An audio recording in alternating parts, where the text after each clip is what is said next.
Episode की शुरुआत में हम देखते हैं कि काकोशी का एक मेंबर टेंगेन तांजीरो और उनकी टीम की हेल्प करने के लिए जाता है। उसके बाद हमें मास्टर कगाया दिखाई देते हैं जिनकी तबीयत और ज्यादा बिगड़ चुकी होती है। वो कहते हैं कि ऐसा कई सालों में पहली बार हुआ है कि कोई अपर रैंक का डीमन मारा गया है। हमारी किस्मत हमारा साथ दे रही है। इस बार हम मुजान किबुत्सुजी को हराने में जरूर कामयाब हो जाएंगे। इसके बाद अगले सीन में हमें मुजान का इन्फिनिट कैसल दिखाया जाता है जहाँ पर आकाजा को बुलाया जाता है। उसके साथ ही हमें एक और नया डीमन दिखाई देता है जो एक बर्तन के अंदर बंद रहता है। वो आकाजा का स्वागत करता है। बाद में बताया जाता है कि ये डीमन अपर 5 डीमन ग्योको होता है। आकाजा को अभी तक विश्वास नहीं होता कि कोई अपर रैंक डीमन मारा गया है, जिसकी वजह से मुजान ने सभी अपर रैंक डीमन को यहाँ पर बुलाया है। वहाँ पर एक औरत डीमन भी होती है जो कि सितार बजा रही होती है। आकाजा उससे मुजान के बारे में पूछता है, जिस पर वो कहती है कि मुजान को आने में थोड़ी देर होगी। आकाजा उससे फिर पूछता है अपर रैंक 1 डीमन कहाँ है, कह दो कि वो मारा जा चुका है। तभी एक और नए डीमन की एंट्री होती है। वो आकाजा के कान के पास आकर कहता है, क्या तुम्हें सच में लगता है कि मैं इतनी जल्दी मर जाऊंगा? तुम्हें आजकल मेरी बहुत चिंता होने लगी है। हमें इस डीमन का नाम डोमा बताया जाता है जो कि अपर 2 रैंक डीमन होता है। डोमा आकाजा से बहुत ही दोस्ताने तरीके से बात करता है, जिस पर आकाजा को गुस्सा आ जाता है। वो एक पंच मारकर डोमा का मुंह तोड़ देता है, पर डोमा वापस से खुद को हील कर लेता है। सितार बजाने वाली औरत डीमन कहती है कि ये सब अपर रैंक 1 डीमन सुन रहा है। फिर हमें अपर रैंक 1 डीमन दिखाया जाता है। कोकुशिबे कहता है, मैं पूरे टाइम यही था। वो बताता है कि लॉर्ड मुजान यहाँ पर आ चुके हैं। अगले सीन में हमें मुजान दिखाई देता है जो कहता है, ग्यूटारो को डीमन सिलर्स ने मार दिया है, जिसकी वजह से अब अपर रैंक अधूरी हो गई है। ये सुनकर डोमा मुजान से माफी मांगता है और कहता है, ये सब मेरी ही गलती है। मैं ही ग्यूटारो को लेकर आया था। ये मेरे लिए बहुत ही शर्मिंदगी की बात है। मैं इसलिए आपको अपनी आई वॉल्स भेंट में देना चाहता हूँ। मुजान गुस्से में आकर कहता है, मुझे तुम्हारी गंदी आंखें नहीं चाहिए। मुझे पहले से ही पता था कि ग्यूटारो मारा जाएगा। मुझे तुम लोग से अब कोई एक्सपेक्टेशन नहीं रह गई। तुम लोग मेरा कोई भी काम पूरा नहीं करते हो। तुम्हें ओवियाशी की फैमिली को मारने का काम दिया गया था, वो तक तुम पे नहीं हुआ। और ब्लू स्पाइडर लिली का क्या?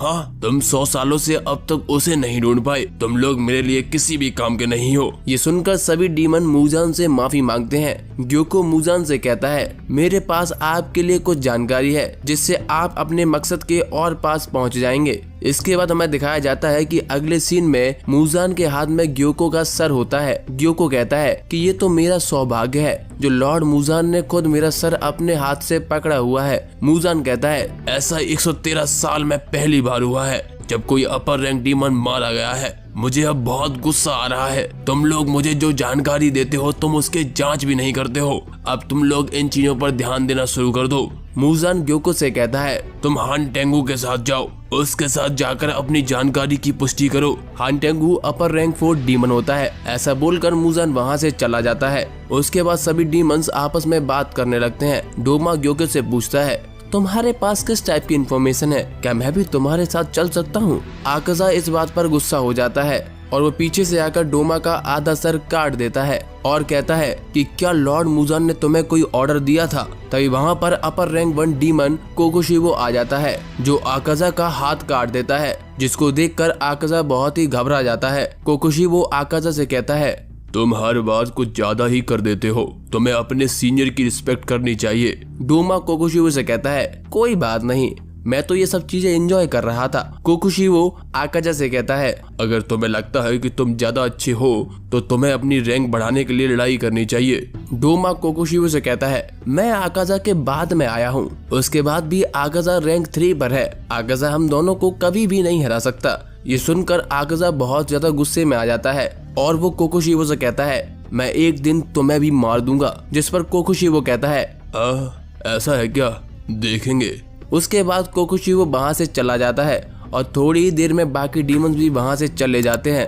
अगले सीन में हमें दिखाया जाता है कि एक इंसान जो कि हानाफूड़ा इयरिंग्स पहना हुआ होता है, वो तांजीरो जैसा दिखने वाले इंसान के पास बैठा होता है। यह इंसान तांजीरो का कोई पूर्वज होता है। हमें बताया जाता है कि दूसरा इंसान योरोशी सुगुकिनी होता है। ये वही इंसान है जिसको देखकर मुजान बहुत ज्यादा डर गया था। तांजीरो के पूर्वज योरुची को उन्हें डीमन से बचाने के लिए शुक्रिया कहते हैं, जिस पर योरुची कहता है कि हो सकता है तुम मुझे महान समझते हो। मैं अपनी जिंदगी में किसी को भी नहीं बचा पाया जिनसे मैं बहुत ज्यादा प्यार करता था। मैंने जीवन में बस निराशा ही देखी है। तभी हमें दिखाया जाता है कि तांजीरो ये सब सपने में देख रहा होता है, जिसके बाद उसकी आंखें खुल जाती हैं और उसके आंसू बहने लगते हैं। तांजीरो के पास कनाओ खड़ी होती है। वो तांजीरो से कहती है तुम लड़ाई के बाद 2 महीने तक कोमा में रहे थे।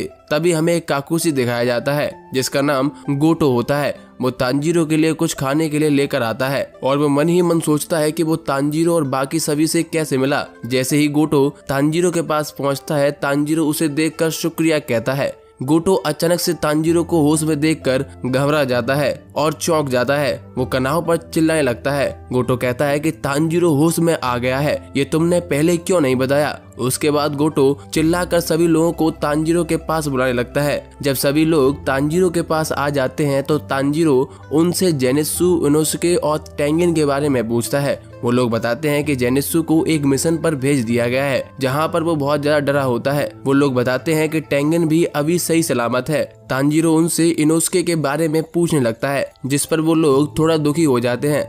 वो कहते हैं कि इनोसुके की तबीयत बहुत ज्यादा खराब थी। तांजीरो ऊपर छत की तरफ देखकर कहता है मुझे शायद चक्कर आ रहे हैं। मुझे छत पर इनोसुके दिखाई दे रहा है। सभी लोग ऊपर की तरफ देखते हैं और इनोसुके को छत से लटका हुआ देखकर डर जाते हैं। मैं तुमसे पहले उठ गया था। मैं तुमसे ज्यादा स्ट्रांग हूँ और तुम बहुत ज्यादा कमजोर हो। सभी लोग इनोसुके पर चिल्लाने लगते हैं।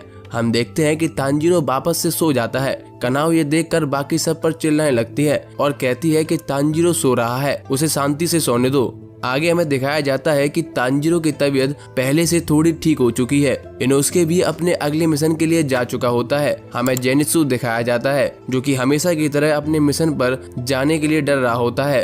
तांजीरो भी अपनी ट्रेनिंग वापस से शुरू कर देता है। तांजीरो उसकी देखभाल कर रही नर्स से पूछती है कि मेरी तलवार का क्या हुआ, वो कब तक आएगी। वो लड़कियां उसे तांजीरो की तलवार बनाने वाले हागे नेजुको का एक लेटर दिखाती हैं, जिसमें हागे नेजुका तलवार को वापस तोड़ने की वजह से तांजीरो पर गुस्सा कर रहा होता है। वो कहता है कि तुम मेरी बनाई हुई तलवार का बिल्कुल भी ध्यान नहीं रखते हो। मैं अब से तुम्हारे लिए कोई भी तलवार नहीं बनाऊंगा। ये पढ़कर तांजीरो थोड़ा सा परेशान हो जाता है। तभी तांजीरो के पास बैठी हुई एक नर्स तांजीरो से कहती है क्यों ना तुम तलवार बनाने वाले के गांव चले जाओ और वहां जाकर उनसे माफी मांग लो, तो शायद वो तुम्हें एक नई तलवार बनाकर दे देंगे। इस गांव का नाम होता है स्वॉर्ड स्मिथ विलेज। तांजीरो वहां जाने के लिए डीमन सिलर कॉर्प से परमिशन लेता है और वहां जाने के लिए रेडी हो जाता है। तांजीरो को लेने के लिए एक काकुशी आती है। वो तांजीरो से कहता है कि स्वॉर्ड स्मिथ विलेज को डीमन से बचाने के लिए इसे हिडन रखा गया है, इसीलिए तुम्हें अपनी आंखों पर पट्टी बांधनी होगी और अपनी नाक को भी कवर करना होगा। मैं तुम्हें अपनी पीठ पर बिठाकर ले चलूंगी, जिस पर तांजीरो उसकी बात मान लेता है। उसके बाद हमें दिखाया जाता है कि स्वॉर्ड स्मिथ विलेज तक पहुंचने तक कई सारे काकुशी जो तांजीरो को लेकर जा रहे होते हैं वो एक पॉइंट से दूसरे पॉइंट तक आपस में बदलते रहते हैं और कुछ समय बाद तांजीरो स्वॉर्ड स्मिथ विलेज तक पहुंच जाता है। काकुशी जो तांजीरो को लेकर आई होती है वो कहती है तुम्हें सबसे पहले जाकर गांव के मुखिया से मिलना चाहिए। उसके बाद तांजीरो उसे शुक्रिया कहता है और विलेज के अंदर जाने लगता है। स्वॉर्ड स्मिथ विलेज पहाड़ों के बीच में होता है, जिसकी वजह से तांजीरो की आवाज गूंजने लगती है। हमें अगले सीन में दिखाया जाता है कि मित्सुरी नहा रही होती है। वो तांजीरो की आवाज सुनकर सोचती है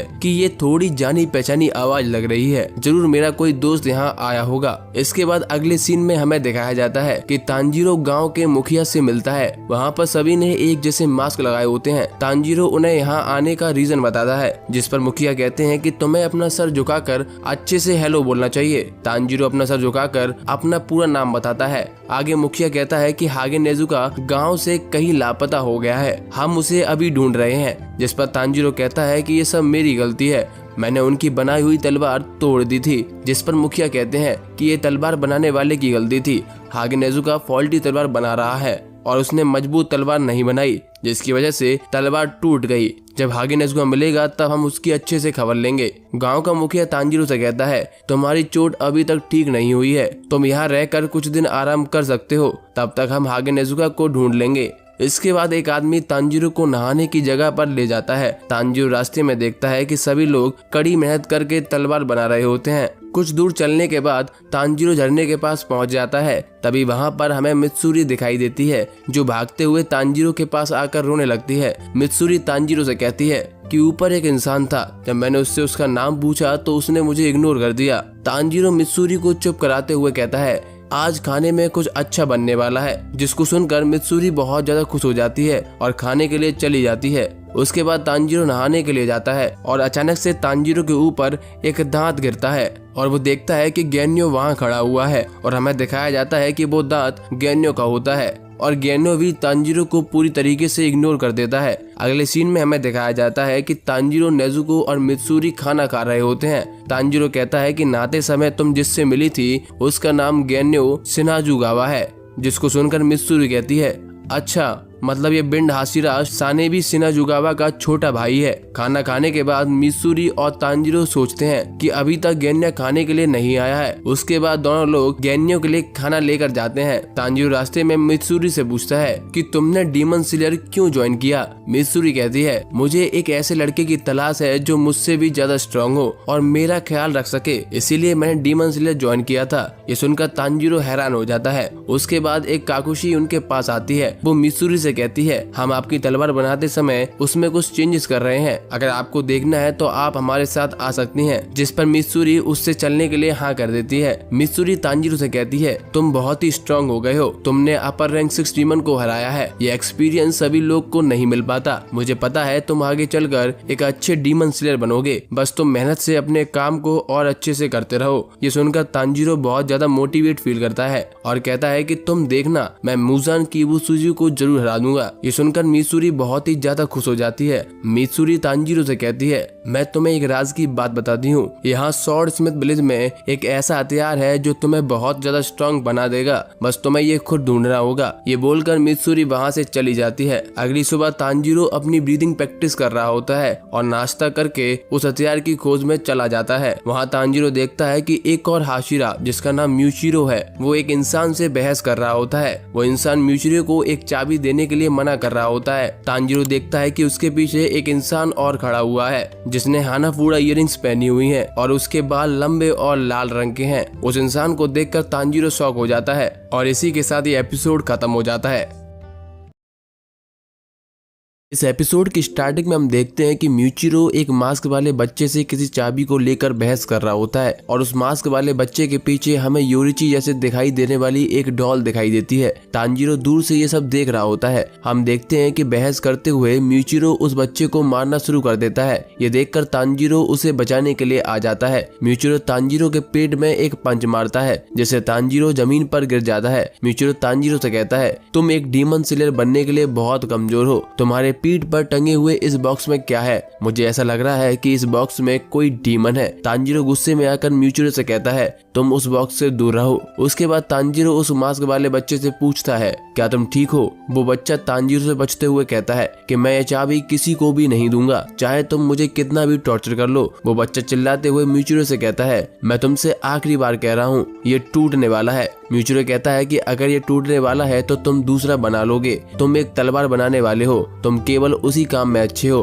तुम लोगों को नहीं बचा सकते हो। लोगों का बचाने का काम एक हाशिरा की जिम्मेदारी है और हमारा समय दूसरे लोगों की तुलना में बहुत ज्यादा कीमती है। चुपचाप मुझे वो चाबी दे दो। ये सुनकर मास्क वाला बच्चा बहुत ज्यादा डर जाता है। तांजीरो उन दोनों के बीच में आकर म्यूचिरो से कहता है कि तलवार बनाने वाला भी हमारे लिए उतना ही जरूरी है। अगर वो तलवार बनाकर नहीं देंगे तो हम कुछ भी नहीं कर पाएंगे। हम लोग अलग अलग तरीके से लड़कर अपना योगदान दे रहे हैं। म्यूचिरो तांजीरो को बीच में रोकते हुए कहता है मुझे तुम्हारा बोरिंग भाषण नहीं सुनना है, मेरे पास टाइम नहीं है। और तांजीरो पर अपनी लात से अटैक करता है जिससे तांजीरो वहीं पर बेहोश हो जाता है। अगले सीन में हम देखते हैं कि हागे नेजुको ये सब पेड़ के पीछे से छुपकर देख रहा होता है। जैसे ही तांजीरो बेहोश होता है तो हागे नेजुको तांजीरो की मदद करने के लिए आ जाता है, पर तांजीरो को होश में आता हुआ देख वो वहाँ से भाग जाता है। तांजीरो होश में आते हुए उस मास्क वाले बच्चे से पूछता है क्या हागे नेजुका यहाँ आया था? जिस पर वो बच्चा मना कर देता है। तांजीरो उसके बाद हाशिरा के बारे में पूछता है। वो बच्चा कहता है कि मैंने उसे चाबी दे दी थी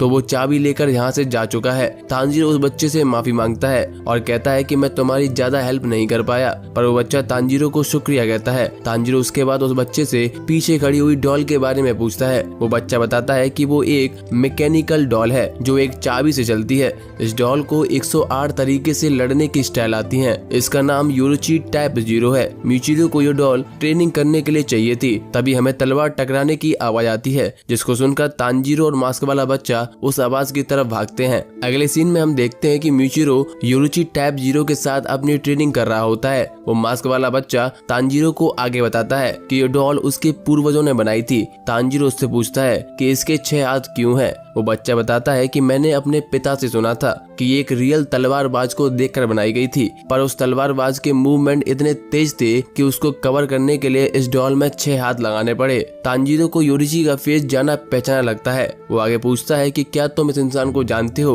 वो बच्चा कहता है कि मुझे बस ये पता है कि ये आदमी सेनगोकू एरा का है, जिसको सुनकर तांजीरो चौंक जाता है। तांजीरो कहता है कि ये तो 300 साल से भी ज्यादा पुराना है और अभी तक ठीक हालात में है। वो बच्चा दुखी होते हुए कहता है उस समय की टेक्नोलॉजी बहुत ज्यादा आगे थी, जिसकी वजह से इसे अब फिक्स कर पाना बहुत ही मुश्किल है। मेरे पिताजी की अचानक से मौत हो गई है और मेरा कोई भी भाई बहन नहीं है। मुझे ना तलवार बनाना आता है और ना ही मैकेनिकल डॉल को ठीक करना आता है। तांजीरो मिचिरो को ट्रेनिंग करते हुए देखता है और उससे बहुत ज्यादा इम्प्रेस हो जाता है, जिसे देखकर मिचिरो का क्रोध तांजीरो से कहता है कि मिचिरो के पूर्वज सन ब्रीदिंग का यूज करते थे, लेकिन तांजीरो कहता है कि मिचिरो तो विंड हाशिरा है। तांजीरो पर गुस्सा करने लगता है। तांजीरो कहता है कि उसने योरुची को अपने सपने में देखा था, जिसको सुनकर मिचिरो का क्रो हंसने लगती है। मास्क वाला बच्चा तांजीरो को बताता है कि ये जरूर तुम्हारे पूर्वज की मेमोरी होगी। तांजीरो उसे ये बताने के लिए शुक्रिया कहता है और अपना नाम बताता है। वो बच्चा भी तांजीरो को अपना नाम कोटेत्सु बताता है। तभी हम देखते हैं कि मिचिरो के अटैक से योरुची टाइप 0 का कवच टूट जाता है, जिसको देखकर कोटेत्सु परेशान हो जाता है और वहाँ से भाग जाता है। तांजीरो भी कोटेत्सु के पीछे चला जाता है। कोटेत्सु जाकर पेड़ पर छुप जाता है। तांजीरो उसको ढूंढ लेता है और कोटेत्सु से कहता है तुम अकेले नहीं हो, मैं डॉल को ठीक करने में तुम्हारी मदद करूंगा। तांजीरो कोटेत्सु को मोटिवेट करते हुए कहता है तुम्हें लगता है कि ये सब तुम्हारी पीढ़ी के साथ खत्म हो जाएगा, पर ऐसा नहीं है। अगर तुम ये सब नहीं कर सकते हो तो तुम्हें मेहनत करके ट्राई करना चाहिए कि तुम ये अगली पीढ़ी तक इसे पहुंचा सको। तुम्हारे बाद वो इस चीज का ख्याल रखेंगे। मैं भी मुजान को खत्म करना चाहता हूँ और शायद ये करते हुए मैं मर जाऊंगा, पर मुझे विश्वास है कि मेरे बाद भी लोग आकर एक दिन जरूर मुजान को खत्म कर देंगे। ये सुनकर कोटेत्सु रोने लगता है और कहता है कि मैं उस डॉल को ठीक करने की पूरी मेहनत करूंगा। उसके बाद हम देखते हैं कि मिचिरो अपनी ट्रेनिंग खत्म करके वापस जा रहा होता है। वो तांजीरो और कोटेत्सु से कहता है कि ट्रेनिंग करते टाइम मेरी तलवार टूट गई थी, इसीलिए मैं डॉल के एक हाथ की तलवार ले रहा हूँ। ये बोलकर वो वहाँ से चला जाता है। कोटेत्सु ये सुनकर वहाँ से तेजी से डॉल की तरफ भागता है। तांजीरो भी कोटेत्सु के पीछे चला जाता है। अगले सीन में हमें दिखाया जाता है कि योरुची टाइप 0 एक पेड़ के नीचे पड़ी होती है और बारिश होने लगती है। इस डॉल को ऐसा देखकर कोटेत्सु रोने लगता है। तांजीरो कोटेत्सु से कहता है कि इसे स्टार्ट करके देखो, क्या पता ये चल जाए। कोटेत्सु डॉल में चाबी भरता है और डॉल चलने लगती है। उसके बाद कोटेत्सु तांजीरो से उस डॉल के साथ ट्रेनिंग करने के लिए कहता है। कोटेत्सु कहता है कि तुम्हें मिचिरो से ज्यादा पावरफुल बनना होगा। इसके बाद तांजीरो उस डॉल के साथ अपनी ट्रेनिंग स्टार्ट कर देता है। शुरुआत में कोटेत्सु उस डॉल से सारी तलवार निकाल कर उसमें लकड़ी के डंडे लगा देता है, पर तांजीरो उस डॉल के 5 हाथों के सामने बिल्कुल भी टिक नहीं पाता। कोटेत्सु कहता है कि तुम्हें मिचिरो से ज्यादा स्ट्रॉन्ग बनना होगा और मिचिरो को गालियां देने लगता है। तांजीरो डॉल को देखकर सोचता है कि मुझे स्ट्रॉन्ग बनना है जिससे मैं मुजान को हरा सकूं। तांजीरो फिर से डॉल पर अटैक करता है, पर डॉल के अटैक से तांजीरो दूर जाकर गिरता है। कोटेत्सु तांजीरो से कहता है तुम अपने एनिमी के मूवमेंट्स को देखे बिना अटैक कर रहे हो, पता नहीं तुम अब तक डीमन स्लेयर कॉर्प में कैसे जिंदा बच गए।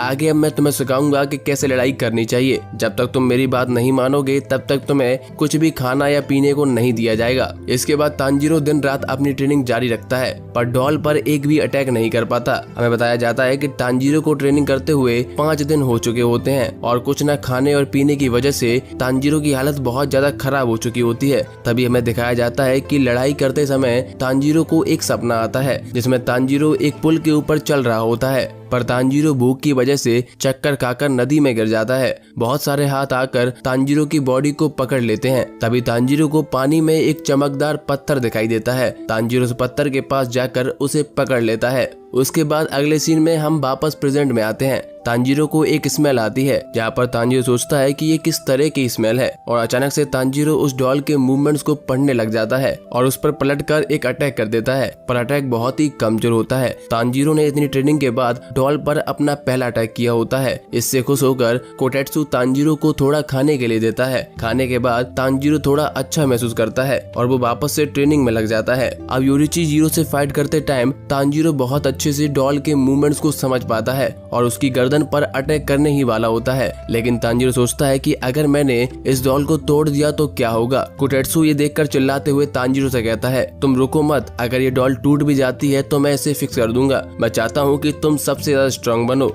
ये सुनकर तांजीरो अपनी पूरी ताकत से उस डॉल की गर्दन पर अटैक करता है, पर इस अटैक से तांजीरो नीचे गिर जाता है। कोटेत्सु तांजीरो से पूछता है कि क्या तुम ठीक हो। तांजीरो तलवार तोड़ने के लिए कोटेत्सु से माफी मांगता है। हम देखते हैं कि तांजीरो के अटैक से उस डॉल का सर टूट जाता है। उस डॉल में से एक और तलवार निकल कर आती है, जिसको देखकर तांजीरो और कोटेत्सु दोनों हैरान हो जाते हैं। इसी के साथ ये एपिसोड खत्म हो जाता है। इस एपिसोड की शुरुआत में हम देखते हैं कि तांजीरो और कोटेत्सु को योरुची टाइप 0 के अंदर से एक तलवार मिलती है। कोटेत्सु तांजीरो को वो तलवार लेने के लिए कहता है, पर तांजीरो मना कर देता है। बाद में कोटेत्सु के बहुत ज्यादा कहने पर तांजीरो तलवार निकालकर उसको खोलता है। हमें दिखाया जाता है कि तलवार 300 साल से भी ज्यादा पुरानी होने की वजह से खराब हो चुकी होती है, जिसको देखकर तांजीरो उदास हो जाता है। कोटेत्सु तांजीरो की उम्मीदों को बढ़ाने के लिए माफी मांगता है। हमें वहाँ पर एक बड़ी अच्छी बॉडी वाला इंसान भी आता हुआ दिखाई देता है, जिसने हागे नेजुका का मास्क लगाया होता है। तांजीरो उससे पूछता है, क्या तुम हागे नेजुका हो? असल में ये हागे नेजुका होता है। हागे नेजुका कोटेत्सु और तांजीरो से वो तलवार छीनने का ट्राई करता है। वहाँ पर एक और तलवार बनाने वाला आता है जिसका नाम कानामोरी होता है। ये वही तलवार बनाने वाला होता है जिसने इनोसुके की तलवार बनाई थी। वो हागे नेजुका से तांजीरो और कोटेत्सु को बचा लेता है। कानामोरी बताता है कि हागे नेजुका इतने दिनों से पहाड़ों में ट्रेनिंग कर रहा था जिससे वो तुम्हारे लिए एक मजबूत तलवार बना सके। हागे नेजुका तुम्हारी बहुत ज्यादा चिंता करता है, इसीलिए उसे वो स्वॉर्ड दे दो, जिससे वो उसे ठीक करके तुम्हें वापस दे देगा, जिससे तुम डीमन से और अच्छे से लड़ पाओगे। इसके बाद तांजीरो हागे नेजुका को वो तलवार दे देता है। हागे नेजुका तांजीरो को उसके बदले में एक दूसरी तलवार देकर वहाँ से चला जाता है। अगले सीन में हम देखते हैं कि तांजीरो खाना खाते समय ये सब बातें गेन्या को बता रहा होता है। गेन्या कहता है, मुझे इन सब चीजों से कोई फर्क नहीं पड़ता और तुम मुझसे ऐसे बात मत करो जैसे तुम मुझे जानते हो। क्या तुम्हें याद नहीं है, तुम ही तो थे जिसने फाइनल सिलेक्शन में मेरा हाथ तोड़ दिया था। जिस पर तांजीरो कहता है, तुमने एक लड़की को मारा था जिसकी वजह से मैंने ऐसा किया था। उसके बाद तांजीरो गेन्या के दांतों को देखकर कहता है, तुम्हारा तो एक दांत टूट गया था ना। जिस पर गेन्या कहता है, तुम्हें कोई गलतफहमी हुई है। तब तांजीरो अपनी जेब से एक टूटा हुआ दांत निकालकर गेन्या को देता है, जिस पर गेन्या चिल्लाते हुए कहता है, क्या तुम चूतिया हो?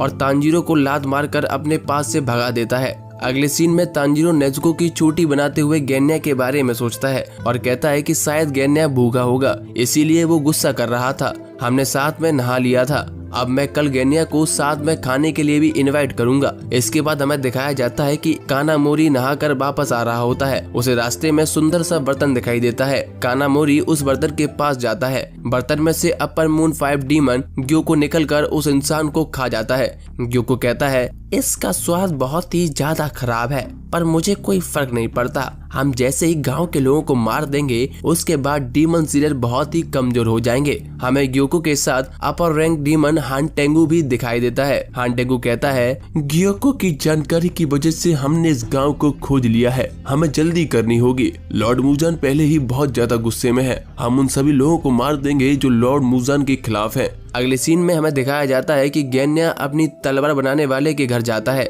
जहाँ पर उसे कोई भी नहीं मिलता है। वो वहाँ से एक तलवार उठाकर सोचता है, बड़े भाई मुझे ये करना ही होगा। इसके बाद हम देखते हैं कि तांजीरो सो रहा होता है। मिस्टर आशिरा मिशिरो तांजीरो के पास जाकर उसे नींद से उठा देता है। मिशिरो तांजीरो से कानामोरी के बारे में पूछता है और बताता है कि कानामोरी अब से मेरे लिए तलवार बनाएगा। तांजीरो कहता है कि वो शायद हागे नेजुका के साथ होगा, क्या हम मिलकर उन्हें ढूंढ सकते हैं? मिशिरो तांजीरो से पूछता है, तुम दूसरों के बारे में इतना क्यों सोचते हो? क्या तुम्हारे पास खुद के बारे में सोचने के लिए कुछ नहीं है? तांजीरो कहता है कि अगर हम दूसरों की हेल्प करेंगे तो हमारे साथ भी अच्छा होगा। मिचिरो को ये बातें पसंद आ जाती हैं। मिचिरो और तांजीरो आपस में बात कर रहे होते हैं, तभी वहाँ पर अपर रैंक डीमन हान टेंगू आ जाता है। ये देखकर मिचिरो और तांजीरो दोनों डर जाते हैं और शॉक हो जाते हैं। हान टेंगू ने अपनी प्रेजेंस को बहुत अच्छी तरह से छुपाया होता है। तांजीरो सोचता है कि मुझे इस डीमन की स्मेल क्यों नहीं आई थी। तभी मिचिरो मिस्ट ब्रीदिंग का 4th फॉर्म यूज करता है, पर हान टेंगू उससे बच जाता है। मिचिरो सोचता है कि हान टेंगू बहुत ही ज्यादा तेज है। हान टेंगू कहता है, तुम लोग मेरे साथ ऐसा क्यों कर रहे हो। तांजीरो मन ही मन में सोचता है कि इस डीमन ने कितने लोगों की जान ली है, मुझे इस पर अटैक करना चाहिए। तांजीरो हिनोकामी कागुरा का यूज करके हान टेंगू को जमीन पर गिरा देता है। तांजीरो सोचता है कि आखिर ये डीमन हम पर अटैक क्यों नहीं कर रहा, ये तो अपर रैंक डीमन है। नेज़ुको भी ब्लड डीमन आर्ट का यूज करके हान टेंगू को एक जोरदार किक मारती है। उसके बाद मिचिरो जाकर हान टेंगू का सर काट देता है। तभी तांजीरो मिचिरो से सतर्क रहने के लिए कहता है। हम देखते हैं कि हान टेंगू के सर वाले हिस्से से एक दूसरा डीमन बन जाता है और बॉडी वाले हिस्से से एक दूसरा डीमन बनता है। इसमें एक डीमन का नाम काराकू होता है और वो अपने पंखे से इतनी तेज हवा करता है कि मिचिरो बहुत दूर जाकर गिरता है, पर नेज़ुको तांजीरो को दूर जाने से बचा लेती है। काराकू हान टेंगू के दूसरे क्लोन सेकिडो से कहता है, देखो मैंने मिस्ट हाशिरा को कितनी दूर फेंक दिया, इसमें बहुत मजा आ रहा है। सेकिडो काराकू से चिढ़ते हुए कहता है, इसमें बिल्कुल भी मजा नहीं आया, मुझे गुस्सा आ रहा है कि मैं तुम्हारे साथ रहता हूँ। काराकू कहता है कि फिर तो ये अच्छा हुआ ना, हम दोनों अलग हो गए। तांजीरो ये सुन रहा होता है और उन दोनों पर जैसे ही अटैक करने वाला होता है, सेकिडो अपने हथियार से अटैक कर देता है, जिससे तांजीरो और नेज़ुको दोनों को बिजली के झटके लगते हैं। हमें दिखाया जाता है कि घर के छत के ऊपर गेन्या भी ये सब देख रहा होता है और वो एक गन से सेकिडो और काराकू को शूट करता है। तांजीरो को उस गन की गोली से निचरिन स्मेल आती है और वो सोचता है कि इस गन की गोली निचरिन से बनी हुई है। गोली जाकर काराकू और सेकिडो में जाकर लगती है, जिससे सेकिडो का सर अलग हो जाता है, पर काराकू का सर बॉडी से अलग नहीं होता, वो लटका होता है। काराकू कहता है कि तुम लोगों के साथ खेलने में बहुत ज्यादा मजा आ रहा है। तभी गेन्या आकर काराकू का सर भी काट देता है। तांजीरो गेन्या पर चिल्लाते हुए कहता है, उसका सर मत काटो, तुम उसे जितनी बार काटोगे वो उतने ही अलग अलग डीमन में बदल जाएगा और पहले से ज्यादा स्ट्रांग हो जाएगा। इन डीमंस को सर काटने से कोई फर्क नहीं पड़ रहा है, हमें इनसे लड़ने के लिए उनकी कमजोरी का पता लगाना होगा। काराकू की बॉडी का एक हिस्सा एक और डीमन में बदल जाता है, जिसका नाम उरोगी होता है। वो एक पक्षी जैसा दिखाई देता है। वो तांजीरो को पंजों से पकड़कर आसमान में ले जाने लगता है। उरोगी कहता है, बहुत टाइम बाद हम अलग हुए हैं, अब अच्छा लग रहा है। तांजीरो सोचता है कि सभी डीमंस के अंदर अलग अलग तरह की पावर्स हैं। तांजीरो देखता है कि गेन्या सेकिडो से लड़ रहा होता है। सेकिडो गेन्या के अंदर अपना हथियार आर पार कर देता है, जिसको देखकर तांजीरो नेज़ुको से गेन्या की हेल्प करने के लिए कहता है। उरोगी तांजीरो से कहता है, क्या तुम्हारे पास इतना टाइम नहीं है जो तुम दूसरों के बारे में सोच रहे हो। इसके बाद उरोगी अपना blood demon art sonic scream use करता है, जिससे तांजीरो के मुंह से खून निकलने लगता है। तांजीरो इससे बचने के लिए उरोगी का पंजा काट देता है, जिससे उरोगी की पकड़ छूट जाती है और तांजीरो नीचे गिरने लगता है। तांजीरो एक पेड़ की टहनियों से टकराते हुए नीचे गिर जाता है। हमें दिखाई देता है कि तांजीरो उठने की कोशिश करता है। तांजीरो की बॉडी सुन्न हो जाती है। तांजीरो गांव के लोगों के बारे में सोच रहा होता है। तभी उरोगी वापस से तांजीरो पर आकर सोनिक स्क्रीम का यूज करने वाला होता है। दूसरी तरफ हम देखते हैं कि मिस्ट हाशिरा विलेज की तरफ भाग रहा होता है। वो सोचता है कि अगर मैंने जल्दी नहीं करी तो गाँव के लोग मारे जाएंगे। मिचिरो को रास्ते में भागते हुए कोटेत्सु दिखाई देता है। कोटेत्सु एक फिश डीमन से लड़ रहा होता है। मिचिरो सोचता है कि ये डीमन को देखकर लगता है कि ये इसकी असली बॉडी नहीं है,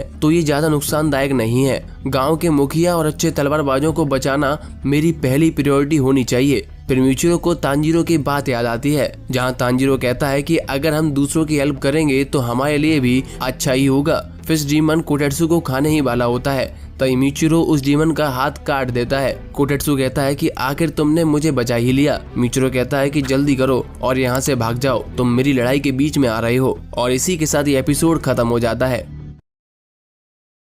एपिसोड की स्टार्टिंग में हम देखते हैं कि मिचिरो कोटेत्सु को फिश डीमन का हाथ काटकर उस डीमन से बचा लेता है। मिचिरो कोटेत्सु से वहां से भाग जाने को कहता है। उसके बाद मिचिरो उस फिश डीमन का सर काट देता है, पर वो खुद को वापस से जनरेट कर लेता है। मिचिरो सोचता है कि किसी भी डीमन का सर काट देने से वो मर जाता है, फिर ये बच कैसे गया। उसके बाद मिचिरो उस डीमन के पीठ पर रखे हुए पॉट को तोड़ देता है, जिससे वो डीमन मरने लगता है। मिचिरो सोचता है कि जैसा मैंने सोचा था ये वैसा ही है, ये किसी डीमन डीमन का ब्लड डीमन आर्ट है। कोटेत्सु रोते हुए मिचिरो के ऊपर चढ़ जाता है और उसको थैंक यू कहता है और उससे माफी भी मांगता है कि उसने मिचिरो को बहुत ही ज्यादा बुरा भला कहा था। मिचिरो कहता है कि उसके पास इन सब के लिए अभी टाइम नहीं है और वापस से विलेज की तरफ जाने लगता है। कोटेत्सु उसे रोक कर कहता है कि कानामोरी पर भी हमला हुआ है, मैं उनकी हेल्प करने के लिए जा रहा था। कोटेत्सु रोते हुए कहता है कि हागे नेजुका भी रात भर सोया नहीं है, वो तांजीरो की तलवार को पॉलिश कर रहा है। कोटेत्सु मिचिरो के पैरों में गिर जाता है, उससे विनती करने लगता है और कहता है कि तुम्हें उसकी भी हेल्प करनी होगी। तभी मिचिरो को उसका पास्ट याद आने लगता है। हमें दिखाया जाता है कि मिचिरो बहुत ज्यादा चोटिल होता है, जिसमें मास्टर कगाया मिचिरो से कहते हैं एक दिन तुम्हें तुम्हारी याददाश्त जरूर वापस मिल जाएगी। मुझे पता है तुम अभी कंफ्यूज हो, पर तुम अभी केवल जिंदा रहने पर ध्यान दो। तुम सब चीज की चिंता छोड़ दो। जैसे जैसे चीज तुम्हारे साथ होंगी उससे तुम्हारा मन अपने आप साफ हो जाएगा और तुम्हें सब कुछ याद आ जाएगा। इसके बाद मिचिरो कोटेत्सु को उठाकर कानामोरी की तरफ भागना शुरू कर देता है। कोटेत्सु कहता है कि थोड़ा धीरे धीरे भागो। मिचिरो कहता है अगर तुम चुपचाप नहीं रहोगे तो तुम अपनी जीभ काट लोगे। इसके बाद मिचिरो मन ही मन में सोचता है कि उसे विलेज की तरफ जाना चाहिए था। ऐसा करके कहीं वो विलेज के ऊपर खतरा तो नहीं बढ़ा रहा है और वो अपने ऊपर डाउट करता है कि क्या मैं सही कर रहा हूँ। फिर वो कहता है कि मास्टर ने मुझ पर अपना भरोसा दिखाया है, मैं सबको बचा लूंगा। आखिर मैं डीमन स्लेयर कॉर्प का मिस्ट हाशिरा मिचिरो टोकिडो हूँ। दूसरी तरफ हम देखते हैं कि तांजीरो के पैर में उरोगी का जो कटा हुआ पंजा रह जाता है उससे एक और उरोगी जैसा दिखाई देने वाला डीमन बन जाता है। वो वापस से तांजीरो पर सोनिक स्क्रीम से हमला करने लगता है, लेकिन तांजीरो उसका सर काट देता है। हम देखते हैं कि सर काटने से कोई फर्क नहीं पड़ता है। वहाँ पर दो डीमन के मुंह हो जाते हैं जो तांजीरो पर सोनिक स्क्रीम से हमला कर देते हैं। तांजीरो महसूस करता है कि उरोगी ने जो हमला किया था उसके मुकाबले में इन दोनों डीमन का हमला बहुत ही कमजोर था। तांजीरो आगे नोटिस करता है कि हर एक डीमन की जीभ पर एक शब्द लिखा हुआ है, जैसे सेकिडो की जीभ पर लिखा हुआ है एंगर, काराकू की जीभ पर लिखा हुआ है प्लेजर, उरोगी की जीभ पर लिखा हुआ है जॉय और एजेत्सु की जीभ पर लिखा हुआ है सोरो। ये शब्द हर एक डीमन के स्वभाव को, उनकी पावर को बताते हैं। तांजीरो सोचता है कि इन डीमन को काटने से इनकी पावर कम हो जाती है, केवल यही मेन 4 डीमन है जो कि स्ट्रॉन्ग है। तभी तांजीरो के पीछे से उरोगी आकर सोनिक स्क्रीम करता है, पर तांजीरो उस अटैक से बच जाता है। तांजीरो सोचता है कि मुझे इनमें से किसी एक को हराना ही होगा, तभी मैं नेजुको और गेन्ना की हेल्प करने जा पाऊंगा। तभी हम देखते हैं कि बाकी उरोगी के मुंह जैसे दिखने वाले डीमन गायब हो जाते हैं और आगे और डीमन में नहीं बदलते। इसके बाद तांजीरो और उरोगी आपस में लड़ना शुरू कर देते हैं। उरोगी बार बार आकर तांजीरो पर अपने पंजे से अटैक करता है। उरोगी कहता है मेरे पंजे बहुत स्ट्रॉन्ग है, इनसे मैं हीरो को भी तोड़ सकता हूँ। उरोगी बार बार तांजीरो पर पंजे से अटैक करता है, जिससे तांजीरो के हाथ पैरों से खून निकलना चालू हो जाता है। उरोगी तांजीरो से कहता है तुम मेरे कट को एंजॉय कर रहे हो। तभी उरोगी तांजीरो की तरफ एक और अटैक करता है और तांजीरो की तलवार से उरोगी का सर और जीभ कट जाता है। तांजीरो कहता है कि तुम भी कट को एंजॉय करो। अपने आप को कटा हुआ देखकर उरोगी थोड़ा सा डर जाता है। जीभ के कटने की वजह से उरोगी खुद को थोड़ा धीरे धीरे हील कर पाता है। हील होने के बाद उरोगी वापस से तांजीरो पर अटैक करने लगता है। तांजीरो सोचता है कि मुझे जल्दी करनी चाहिए, गेन्या और नेजुको मुसीबत में होंगे। दूसरी तरफ हम देखते हैं कि काराकू नेजुको को पकड़ लेता है। एजेत्सु ने भी अपने हथियार गेन्या के पेट के अंदर घुसा रखा होता है। काराकू नेजुको से कहता है क्या हुआ स्ट्रॉन्ग लड़की, तुम ठीक हो? सेकिडो काराकू से कहता है मुझे गुस्सा आ रहा है, तुम इसके हाथ पैर जल्दी से तोड़ दो। काराकू कहता है तुम मेरे बीच में मत आओ, ये लड़की मेरी है, तुम और एजेत्सु कहीं और जाओ। एजेत्सु सेकिडो से गेन्या की तरफ देख कर कहता है मैं इस लड़की को मार दूंगा। गेन्या कहता है तुम्हारा दुश्मन मैं हूँ और एजेत्सु को शूट कर देता है, जिससे एजेत्सु का सर कट जाता है, जिसे देखकर सेकिडो हैरान हो जाता है और पूछता है ये तुम्हें बार बार क्यों शूट कर रहा है, क्या इसे नहीं पता कि हम वापस से जिंदा हो जाएंगे? एजेत्सु का सर कट जाने की वजह से उसका हथियार गेन्या के पेट से निकल जाता है और गेन्या का बहुत सारा खून बहने लगता है। जैसे ही एजेत्सु का सर वापस आता है तो वो गेन्या से कहता है ये बहुत बुरा है, तुम तुरंत नहीं मर सके हो। एजेत्सु आगे कहता है मैंने इसके जरूरी अंगों पर हमला किया था जिससे ये जल्दी मर जाए, पर इसने मेरा हथियार रोक लिया। इसके बाद गेन्या एक मंत्र पढ़ना चालू करता है, जिसको देखकर एजेत्सु कहता है ये कौन सा मंत्र है, तुम बहुत ही धार्मिक लगते हो। सेकिडो गुस्से में कहता है ये अब तक मरा क्यों नहीं है, जल्दी से इसका सर कुचल दो। एजेत्सु फिर से गेन्या पर हमला कर देता है, पर इस बार गेन्या बहुत तेजी से एजेत्सु के पीछे से आ जाता है और कहता है मैं तब तक तुम्हारा सर काटता जाऊंगा जब तक तुम मर नहीं जाते हो। तभी सेकिरो भी बिजली के झटके से गेन्या पर अटैक करता है। गेन्या सोचता है इन झटकों से बचने का कोई रास्ता नहीं है, इसीलिए गेन्या अपनी गन से सेकिरो के हथियार पर अटैक करता है, पर सेकिरो अपना हाथ बीच में लगा लेता है। सेकिरो गेन्या को देखकर सोचता है ये अभी तक जिंदा कैसे है, जबकि एजेत्सु के अटैक बहुत ही भयानक थे। तभी एजेत्सु भी गेन्या पर एक जोरदार अटैक करता है, जिससे गेन्या दूसरे कमरे में जाकर गिरता है। उधर कराकू गेन्या की हालत देखकर कहता है ये ज्यादा मजेदार लग रहा है, और नेजुको को किक मारता है जो नेजुको के पेट के आर पार हो जाती है। कराकू सेकिरो से कहता है मैं इस लड़की के हाथ पैर उखाड़ दूं, फिर तुम अपना हथियार इस लड़की के आर पार कर देना, जिससे ये हिल भी नहीं पाएगी।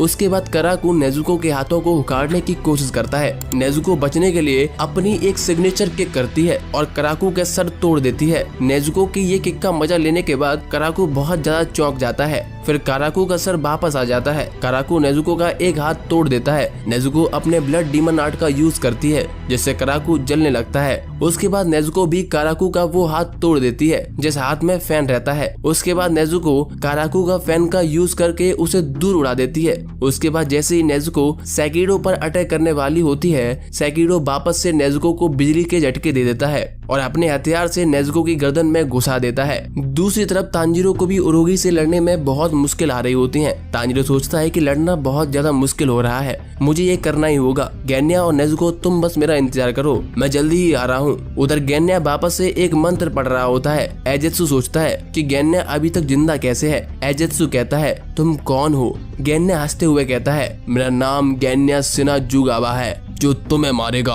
तांजीरो भी लड़ते लड़ते उस घर के पास आ जाता है जहाँ पर गेन्या और नेजुको लड़ रहे होते हैं। तांजीरो सोचता है कि मुझे उरोगी की उड़ने की पावर का यूज करके घर में पहुँचना होगा। उसके बाद तांजीरो घर की ओर भागना शुरू कर देता है। जैसे ही उरोगी तांजीरो के पास आता है, तांजीरो अपनी तलवार उरोगी के मुंह में घुसा देता है और उसके साथ हवा में उड़ने लगता है। तांजीरो सोचता है कि मैंने एकदम सही सोचा था, उरोगी बहुत ही हल्का है, इसी वजह से वो इतने बड़े पंखों की वजह से आसानी से उड़ पा रहा है। उसके बाद तांजीरो उड़ते हुए उस घर के अंदर आ जाता है। तांजीरो नेजुको की हालत देखकर गुस्से में आ जाता है और सेकिरो पर अटैक करता है। सेकिरो अपने दूसरे हाथ से एक और हथियार निकालता है और तांजीरो पर अटैक करता है, पर तांजीरो उरोगी के पंजे का यूज करके उस अटैक को रोक देता है। हमें बताया जाता है कि ये डीमंस एक ही डीमन से बने हुए हैं, इसीलिए इन पर एक दूसरे के अटैक का कोई असर नहीं होता है। सेकिरो सोचता है कि तांजीरो जब घर में आया था उसने तभी उरोगी का पंजा काट लिया था। तांजीरो लड़ाई के समय बहुत तेजी से सोचता है। तांजीरो समझ चुका था कि इन डीमंस की गर्दन काटने का कोई मतलब नहीं है। अगर इनकी जीभ को काट दिया जाए तो ये बहुत ही धीरे धीरे हील होते हैं। इसका फायदा उठाकर तांजीरो सेकिरो की जीभ काट देता है, जिससे सेकिरो थोड़ी देर के लिए वहीं रुक जाता है। तांजीरो इस समय का यूज करके उरोगी के पंजे से सेकिरो का हथियार नेजुको की गर्दन से बाहर निकाल देता है। उरोगी के पंजे के होने की वजह से तांजीरो को बिजली के झटके नहीं लगते हैं। तभी सेकिरो तांजीरो पर पीछे से अटैक करता है। नेजुको सेकिरो के अटैक को रोककर उस पर अपना ब्लड डीमन आर्ट यूज करती है, जिससे सेकिरो जलने लगता है। तभी वहाँ पर काराकू वापस आ जाता है और कहता है तुम लोग अकेले ही मजे कर रहे हो, मुझे भी इसमें शामिल होने दो। हम देखते हैं कि काराकू के हाथ में उसका फैन होता है, जिससे वो इतनी तेज अटैक करता है जिससे तांजीरो और नेजुको दोनों बेहोश हो जाते हैं। सभी डीमंस एक साथ इकट्ठे हो जाते हैं। काराकू कहता है अब आखिरी हमला करने का समय आ गया है। उसके बाद हम देखते हैं कि एक तलवार बजाने वाला गांव में घंटा बजाकर सबको बताता है कि हम लोगों पर हमला हुआ है। बहुत सारे फिश डीमन गांव पर अटैक कर रहे होते हैं। हम देखते हैं कि मित्सुरी का क्रो हवा में उड़ रहा होता है। वो कहता है कि जल्दी करो, गांव खतरे में है। हमें मित्सुरी भी गांव की तरफ तेजी से भागती हुई दिखाई देती है। मित्सुरी कहती है ये तो अच्छा हुआ, मैं जहाँ काम कर रही हूँ वो जगह गाँव के बहुत पास थी। और इसी के साथ ये एपिसोड खत्म हो जाता है। दोस्तों इस एपिसोड में हम देखते हैं कि म्यूचिरो कोटेत्सु को लेकर कानामोरी को बचाने के लिए पहुंच जाता है। म्यूचिरो एक और फिश डीमन को मारकर कानामोरी को बचा लेता है। कानामोरी कोटेत्सु को देखकर खुश हो जाता है। उसके बाद म्यूचिरो कानामोरी को उसके लिए एक नई तलवार बनाने को कहता है। कानामोरी म्यूचिरो की तलवार को देखकर कहता है कि ये तो खराब हो गई है। म्यूचिरो कहता है कि मैं यहाँ इसीलिए आया था, जिस पर कानामोरी कहता है ठीक है, मैंने तुम्हारे लिए पहले से ही तलवार बनाकर रखी हुई है। म्यूचिरो कानामोरी से पूछता है कि तुम तुम्हें कैसे पता कि मुझे तलवार चाहिए थी? कानामोरी कहता है कि तांजीरो ने उसे पहले ही तुम्हारे लिए तलवार बनाने का ऑर्डर दे दिया था। कोटेत्सु कानामोरी को बीच में टोकते हुए कहता है, हमें जल्दी करनी चाहिए, आगे नेजुका भी खतरे में हो सकता है। इसके बाद कानामोरी मिचिरो को उसके साथ चलने के लिए कहता है, जहाँ पर वो लोग तलवार बनाते हैं। कानामोरी कोटेत्सु और मिचिरो के घर की तरफ भाग रहे होते हैं। कानामोरी कहता है कि एक हाशिरा की तलवार खराब हो गई है, ये तो बहुत ज्यादा बुरी बात है। उन सभी को भागते हुए एक घर दिखाई देता है। कानामोरी मिचिरो से कहता है कि तुम जल्दी से घर के अंदर रखी हुई तलवार ले आओ और गांव के मुखिया को बचाने के लिए चले जाओ। मिचिरो कहता है कि मैं ऐसा नहीं कर सकता हूँ और कानामोरी को पीछे की तरफ खींच लेता है। सभी लोग वहीं पर रुक जाते हैं। मिचिरो कहता है कि वो आ रहा है। हम देखते हैं कि घर के पास ग्योको का पॉट लुढ़क कर आ जाता है। वो पॉट कहता है, मैं खुश हूँ जो तुमने मुझे देख लिया, तुम एक हाशिरा हो ना। उस पॉट में से ग्योको निकलता है और पूछता है, ये घर तुम्हारे लिए इतना जरूरी क्यों है? आखिर तुम यहाँ पर क्या कर रहे हो? दूसरी तरफ हम देखते हैं कि स्वॉर्ड स्मिथ विलेज पर बहुत सारे फिश डीमन हमला कर रहे होते हैं। गांव के सभी लोग इधर उधर अपनी जान बचाने के लिए भाग रहे होते हैं। डीमंस एक एक करके लोगों को खा रहे होते हैं। तभी वहाँ पर मित्सुरी आ जाती है और डीमंस को मारना शुरू कर देती है। मित्सुरी कहती है, तुम लोग चिंता मत करो, मैं तुम लोगों को बचा लूंगी। ये देखकर गाँव के सभी लोग चैन की सांस लेते हैं और मित्सुरी की तारीफ करने लगते हैं और मित्सुरी को गाँव के मुखिया को बचाने के लिए भी कहते हैं। अगली सीन में हम देखते हैं कि एक बड़ा फिश डीमन गांव के मुखिया को पकड़ लेता है और मुखिया का एक आदमी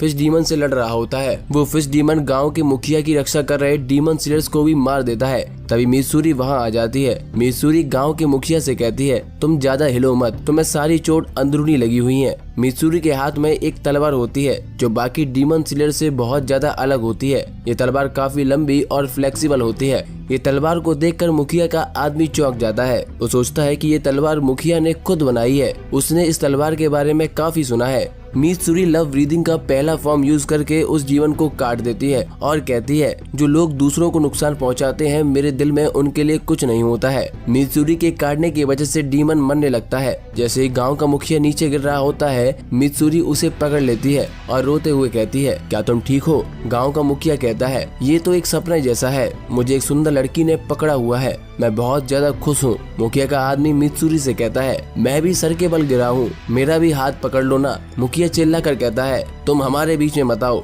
दोस्तों, ये दोनों अभी मौत से बचे हैं, लेकिन इनकी ठड़क कम नहीं हो रही। इसके बाद अगले सीन में हम देखते हैं कि नेजुको तांजीरो को लेकर डीमन से भाग रही होती है। तभी तांजीरो को होश आ जाता है। तांजीरो सोचता है कि ये क्या है, ये कैसी स्मेल आ रही है। सेकिडो नेजुको से कहता है, तुम मुझसे भाग नहीं सकती हो। सेकिडो वापस से दोनों पर बिजली का अटैक करता है। इस अटैक से नेजुको जमीन पर गिर जाती है। तांजीरो को याद आता है कि वो दोनों काराकू के अटैक से बेहोश हो गए थे और नेजुको उसे बचाने के लिए भाग रही होती है। इसके बाद उरोगी आकर तांजीरो पर अटैक करता है, पर तांजीरो नेजुको को उठाकर दूसरे कमरे में भाग जाता है। सेकिडो काराकू से उन्हें खत्म करने के लिए कहता है। काराकू कहता है, मुझे पता है, तुम मुझे मत बताओ, और अपने पंखे से तांजीरो पर अटैक करता है, लेकिन तांजीरो बच जाता है। तांजीरो भागते हुए सोचता है कि मुझे कोई ऐसा हमला करना होगा जिससे ये बहुत धीरे धीरे खुद को हील कर पाए। काराकू फिर से अपने पंखे से हमला करता है, पर इस बार काराकू का हमला इतना जोरदार होता है कि तांजीरो इसकी चपेट में आ जाता है और घर भी टूट जाता है। नेजुको हवा में गिरते हुए तांजीरो की तलवार को पकड़ लेती है। काराकू सेकिडो से कहता है, क्या नजारा है, अब हम इन्हें आसानी से पकड़ लेंगे, उनके पास छुपने के लिए कोई जगह नहीं है। हम देखते हैं कि तांजीरो और नेजुको अटैक से बच जाते हैं, पर नेजुको के ऊपर घर के टुकड़े गिर जाते हैं। नेजुको तांजीरो की तलवार को कसकर पकड़ लेती है। तांजीरो नेजुको से कहता है, तुम घबराओ मत, मैं तुम्हें छोड़कर नहीं जाऊंगा, तुम तलवार को छोड़ दो जिससे मैं डीमंस पर अटैक कर सकूं। नेजुको के खून से तलवार गीली होने लगती है। काराकू और सेकिडो चारों तरफ देख रहे होते हैं। वो कहते हैं, जैसे ही ये धुआं हटेगा वैसे ही हम उन्हें मार देंगे। तांजीरो नेजुको से तलवार छोड़ने के लिए कहता है, पर नेजुको तलवार को और कसकर पकड़ लेती है। अगले सीन में हम वापस से मिचिरो की तरफ जाते हैं। ग्योको मिचिरो को अपना नाम बताता है और कहता है, तुम्हें मारने से पहले क्या हम थोड़ी बातचीत कर सकते हैं? ग्योको आगे कहता है, मैं तुम सबको अपनी कलाकारी दिखाना चाहता हूँ। मिचिरो को इस बात पर कुछ समझ नहीं आता है। ग्योको अपने एक पॉट से 5 तलवार बनाने वाले को निकालता है। उनकी बॉडी आपस में जुड़ी होती है और उनके अंदर तलवार भी घुसी होती है। ग्योको कहता है, मैंने इसे नाम दिया है तलवार बनाने वालों की दर्दनाक मौत। अच्छा है ना? अपने दोस्तों का ऐसा हाल देखकर कानामोरी और कोटेत्सु बहुत ज्यादा डर जाते हैं। और रोने लगते हैं। उसके बाद ग्योको तलवार बनाने वालों का बहुत ज्यादा मजाक उड़ाता है और उनके अंदर घुसी हुई तलवार को भी घुमाने लगता है, जिससे सभी तलवारबाज दर्द से चीखने लगते हैं। ये देखकर म्यूचिरो कहता है बस अब बहुत हुआ और ग्योको पर हमला कर देता है। ग्योको अपने पॉट से गायब हो जाता है और घर की छत पर रखे हुए पॉट से बाहर आ जाता है। म्यूचिरो समझ जाता है कि ग्योको अपने पॉट के जरिए एक जगह से दूसरी जगह जा सकता है। ग्योको कहता है मेरी बात अभी खत्म नहीं हुई थी। तभी म्यूचिरो घर की छत पर रखे हुए पॉट पर अटैक करता है और वो पॉट तोड़ देता है। ग्योको इस बार भी बच जाता है। ग्योको वहाँ से निकलकर दूसरे पॉट में आ जाता है। म्यूचिरो सोचता है कि ग्योको बहुत तेजी से एक जगह से दूसरी जगह पर जा सकता है। अपने पॉट को टूटा हुआ देखकर ग्योको गुस्सा करने लगता है और म्यूचिरो को बुरा भला भी कहता है। म्यूचिरो सोचता है कि यहाँ पर इतने सारे पॉट कहाँ से आ गए। म्यूचिरो समझ जाता है कि ग्योको बार बार खुद की गर्दन को कटने से बचा रहा है। ये हानटेंगू जैसा नहीं है, अगर हम इसकी गर्दन काट देते हैं तो ये मारा जाएगा। तभी ग्योको अपने एक पॉट से 2 फिश निकालता है और म्यूचिरो पर अटैक कर देता है। इस अटैक का नाम 1000 नीडल्स होता है। इस अटैक में फिश अपने मुंह से बहुत सारे जहरीले कांटे म्यूचिरो की तरफ फेंकती है। म्यूचिरो इस अटैक से बच जाता है। उसके बाद फिश कोटेत्सु और कानामोरी पर अटैक कर देती हैं। उन्हें बचाने के लिए म्यूचिरो उन दोनों के सामने खड़ा हो जाता है, जिससे कांटे म्यूचिरो को लग जाते हैं, पर कानामोरी और कोटेत्सु बच जाते हैं। म्यूचिरो दोनों लोगों से वहां से भाग जाने को कहता है। तभी वो फिश वापस से अटैक करती है। म्यूचिरो तेजी से अपनी तलवार चलाकर उन्हें रोक देता है। तब तक कानामोरी और कोटेत्सु वहां से भाग जाते हैं। ग्योको कहता है कांटों में जहर था, ये तुम्हारे हाथ पैरों को सुन्न कर देगा। तुमने बेकार में जिंदगियां बचाई हैं, जिसकी वजह से तुम इस बेकार जगह पर अपनी जिंदगी खो दोगे। तुम रहो या ना रहो, इससे अब कोई फर्क नहीं पड़ता है।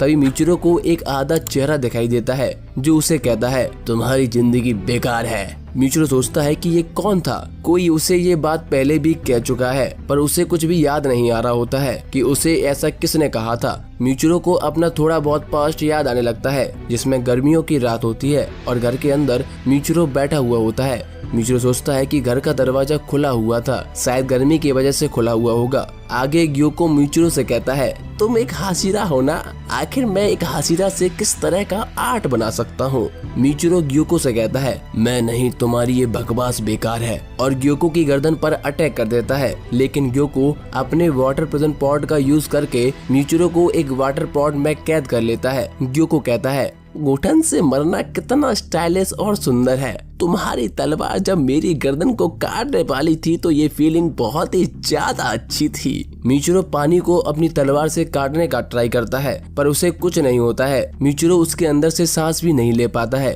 तुम इसके अंदर अपनी ब्रीदिंग फॉर्म भी यूज नहीं कर सकते हो। जैसे ही हम इस गांव को खत्म कर देंगे, उसके बाद डीमन स्लेयर बहुत ज्यादा कमजोर हो जाएंगे और हम मोबियासुकी की फैमिली को भी मार देंगे। अब आएगा ना मजा बेंच।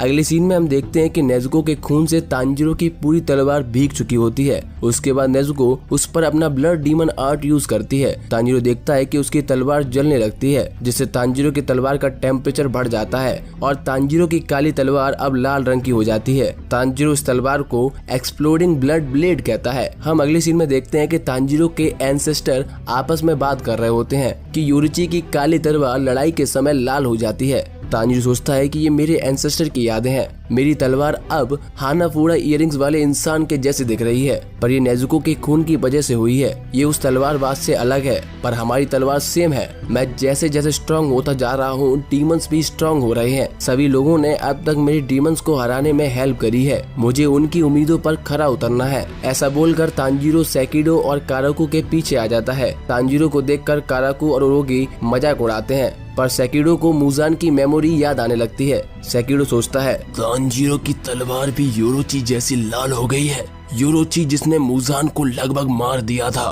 तभी तांजीरो के सर पर बना हुआ चोट का निशान कर्स मार्क में बदल जाता है और तांजीरो योरुची जैसा दिखने लगता है। तांजीरो कहता है हिनोकामी कागुरा, और एक ही बार में तीनों डीमंस का सर काट देता है। हम देखते हैं कि तांजीरो का अटैक एक ड्रैगन जैसा दिखता है। तांजीरो इसे हेड डांस कहता है। तांजीरो सोचता है कि जब मैंने ग्योटारो से लड़ाई की थी तब से मैं इस अटैक के बारे में सोच रहा था। हम देखते हैं कि तीनों डीमंस का सर जमीन पर गिर जाता है। तांजीरो कहता है कि अब चौथे डीमन का सर भी काटना है, उसके बाद ये डीमन मर जाएगा। तांजीरो पीछे मुड़कर देखता है कि गेन्या ने चौथे डीमन का भी सर काट दिया है, लेकिन कुछ अजीब था, गेन्या एक डीमन जैसा दिखने लगता है। तांजीरो सोचता है क्या गेन्या ने सेम टाइम पर ही डीमन का सर काटा था और ये गेन्या डीमन जैसा क्यों दिख रहा है। दोस्तों इसी के साथ ये एपिसोड खत्म हो जाता है। दोस्तों इस एपिसोड की स्टार्टिंग में हम देखते हैं तांजीरो सोचता है क्या गेन्या एक डीमन बन चुका है, क्योंकि वो एक डीमन जैसा लग रहा होता है। हम देखते हैं कि सभी डीमंस बहुत ज्यादा डरे हुए होते हैं। काराकू कहता है ये कैसा अटैक है, मुझे दर्द हो रहा है, जलन हो रही है, पता नहीं मेरी पावर्स को क्या हुआ है, मैं वापस से खुद को जनरेट नहीं कर पा रहा हूँ। सेकिडो काराकू से कहता है शांत रहो, हम जनरेट कर पा रहे हैं पर थोड़ा धीरे धीरे। तांजीरो सोचता है कि चौथे डीमन का भी सर कट गया है, क्या हमने सभी डीमंस को मार दिया है। तांजीरो समझ जाता है कि इस अटैक का उन पर तो असर हुआ है, पर इससे वो डीमंस मरे नहीं है और मन ही मन कहता है मुझे लगा था कि हम इन्हें ग्योटारो और डाकी की तरह खत्म कर देंगे, लेकिन इन चारों को एक साथ मारने का कुछ फायदा नहीं हुआ। हम देखते हैं कि नेजुको अभी भी मलबे में फंसी है, जिसको तांजीरो जाकर अपनी तलवार की मदद से निकाल लेता है। तांजीरो आगे सोचता है कि शायद डीमंस का गला उनका वीक पॉइंट नहीं है, और कुछ देर पहले मुझे एक अजीब सी स्मेल भी आई थी कि यहाँ पर एक और डीमन है। फिर उसको महसूस होता है कि यहाँ पर वाकई में 5वां डीमन है, जिसको उसे जल्दी से जल्दी ढूंढना होगा। इसके बाद गेन्या तांजीरो के पास आता है और गुस्से में तांजीरो से कहता है तुम अपने आप को इतना ज्यादा पुश मत करो, वो मैं हूँ जो इस डीमन को हरा कर एक हाशिरा बनूंगा। तुम अकेले अपर रैंक 6 डीमन को मार नहीं पाए, जिसकी वजह से तुम एक हाशिरा नहीं बन पाए, तुम मेरे रास्ते से हट जाओ। तांजीरो ये सब सुनकर कहता है ठीक है, तुम्हें जो करना है करो, इसमें मैं तुम्हारी पूरी हेल्प करूंगा। गेन्या कहता है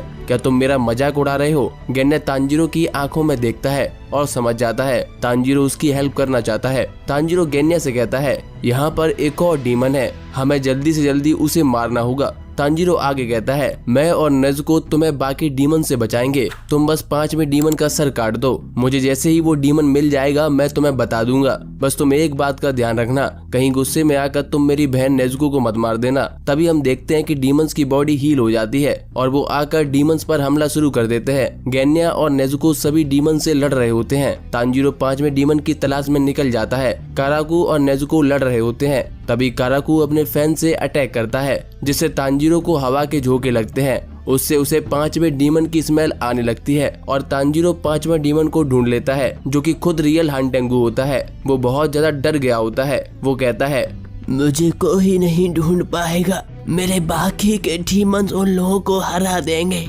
तांजीरो गेन्या को 5वें डीमन को मारने के लिए नॉर्थ ईस्ट में जाने को कहता है। ये सुनकर गेन्या हानटेंगू की तलाश में जाने लगता है, लेकिन सेकिडो ये सारी चीजें सुन रहा होता है और वो इन लोगों पर बिजली के झटके देने का ट्राई करता है। तांजीरो गेन्या से कहता है तुम चिंता मत करो, मैं तुम्हारे पीछे ही हूँ, अगर कोई भी डीमन तुम पर अटैक करता है तो मैं उसे संभाल लूंगा। तांजीरो साथ में नेजुको को भी गेन्या के साथ में जाने के लिए कहता है। तभी काराकू आकर तांजीरो पर अटैक करने लगता है। इससे बचने के लिए तांजीरो एक पेड़ के पीछे छुप जाता है। तांजीरो को एहसास होता है कि अब सेकिडो अपनी बिजली के झटकों से अटैक करने वाला है, पर तभी तांजीरो को बचाने के लिए नेजुको बीच में आ जाती है, लेकिन आइजेत्सु अपने हथियार से नेजुको की बॉडी के आर पार कर देता है। फिर हमें एक नया सीन दिखाया जाता है, जहाँ पर ग्योको म्यूचिरो से कहता है क्या ये दर्दनाक है, ये दर्दनाक ही होना चाहिए। म्यूचिरो निकलने का ट्राई करता है, लेकिन वो समझ जाता है कि उसके सारे अटैक्स और ब्रीदिंग टेक्निक्स बेकार हैं। तुम यहाँ से सांस नहीं ले सकते हो, तुम्हारी जल्दी सांस फूलने से मौत हो जाएगी। ऐसा किसी को तड़पते हुए देखने में बहुत मजा आता है। दूसरी तरफ आइजेत्सु नेजुको को पेड़ में अटका देता है। आइजेत्सु कहता है हिलो मत, तुम्हें देख के मैं दुखी हो रहा हूँ। सेकिडो कहता है उसको ऐसे ही फंसा कर रखो। तभी हम देखते हैं कि अचानक से तांजीरो बहुत तेजी से सेकिडो का हाथ काट देता है। तांजीरो की स्पीड देखकर सेकिडो चौंक जाता है। जब मैं तांजीरो से मिला था तब से ये ज्यादा तेज हो गया है और अभी लड़ाई करते समय भी ताकतवर हो रहा है और बहुत अच्छे से सोच भी पा रहा है। सेकिडो उसके स्किल्स की बहुत ज्यादा तारीफ भी करता है। तभी तांजीरो अपने अगले हमले से उरोगी का पंख काट देता है, जिससे उरोगी घायल हो जाता है। तांजीरो को इतना फास्ट देखकर सेकिडो के होश उड़ चुके होते हैं। तभी नेजुको भी आइजेत्सु को मारना चालू कर देती है और अपने ब्लड डीमन आर्ट का यूज करके आइजेत्सु का स्वाहा कर देती है। तभी काराकू भी अपने पंखे से तांजीरो पर अटैक करता है। ये अटैक बहुत ही ज्यादा जोरदार होता है, जिससे तांजीरो जमीन में घुस जाता है। काराकू कहता है, ये तो गया, अब वो अमेरिकन ब्रीदिंग बालक ढूंढना है। पर हम देखते हैं कि तांजीरो पहले से ही काराकू का एक हाथ काट चुका होता है। काराकू सोच में पड़ जाता है कि इतने जोरदार अटैक के बाद भी तांजीरो कैसे उसका हाथ काट सकता है। इसके बाद तांजीरो गेन्या से चिल्ला कर कहता है, तुम अपने राइट जाओ, हानटेंगू अब साउथ में चला गया है, तुम ये कर सकते हो। गेन्या कहता है, मैं उसे कब से ढूंढ रहा हूँ, क्या ये कोई बकवास टेक्निक है जिससे डीमन ने अपने आप को छुपा रखा है? वो आखिर कहाँ छुपा हुआ है? मैं जितनी देर करूंगा मेरी उतनी एनर्जी वेस्ट हो जाएगी। तांजीरो कहता है, अपनी वेस्ट साइड में देखो, वो बहुत ज्यादा पास में है। तभी गेन्या की नजर हानटेंगू की मेन बॉडी पर जाती है। हानटेंगू की बॉडी का साइज बहुत ज्यादा छोटा हो जाता है। गेन्या तुरंत अपनी गन से हानटेंगू पर फायर करता है, पर हानटेंगू का साइज बहुत छोटा होने की वजह से गोली मिस हो जाती है। गेन्या सोचता है, इसके मुकाबले वो चारों डीमन बहुत ज्यादा स्ट्रॉन्ग है, क्या ये उन चारों डीमन को कंट्रोल कर रहा है? तभी गेन्या अपनी तलवार निकालकर हानटेंगू की गर्दन पर अटैक करता है। हम देखते हैं कि गेन्या के अटैक से हानटेंगू की गर्दन तो नहीं कटती है, गेन्या की तलवार टूट जाती है। गेन्या सोचता है, हानटेंगू की गर्दन इतनी मोटी है कि वो उसकी तलवार से नहीं कटेगी। फिर गेन्या अपनी गन निकालकर हानटेंगू पर अटैक करता है,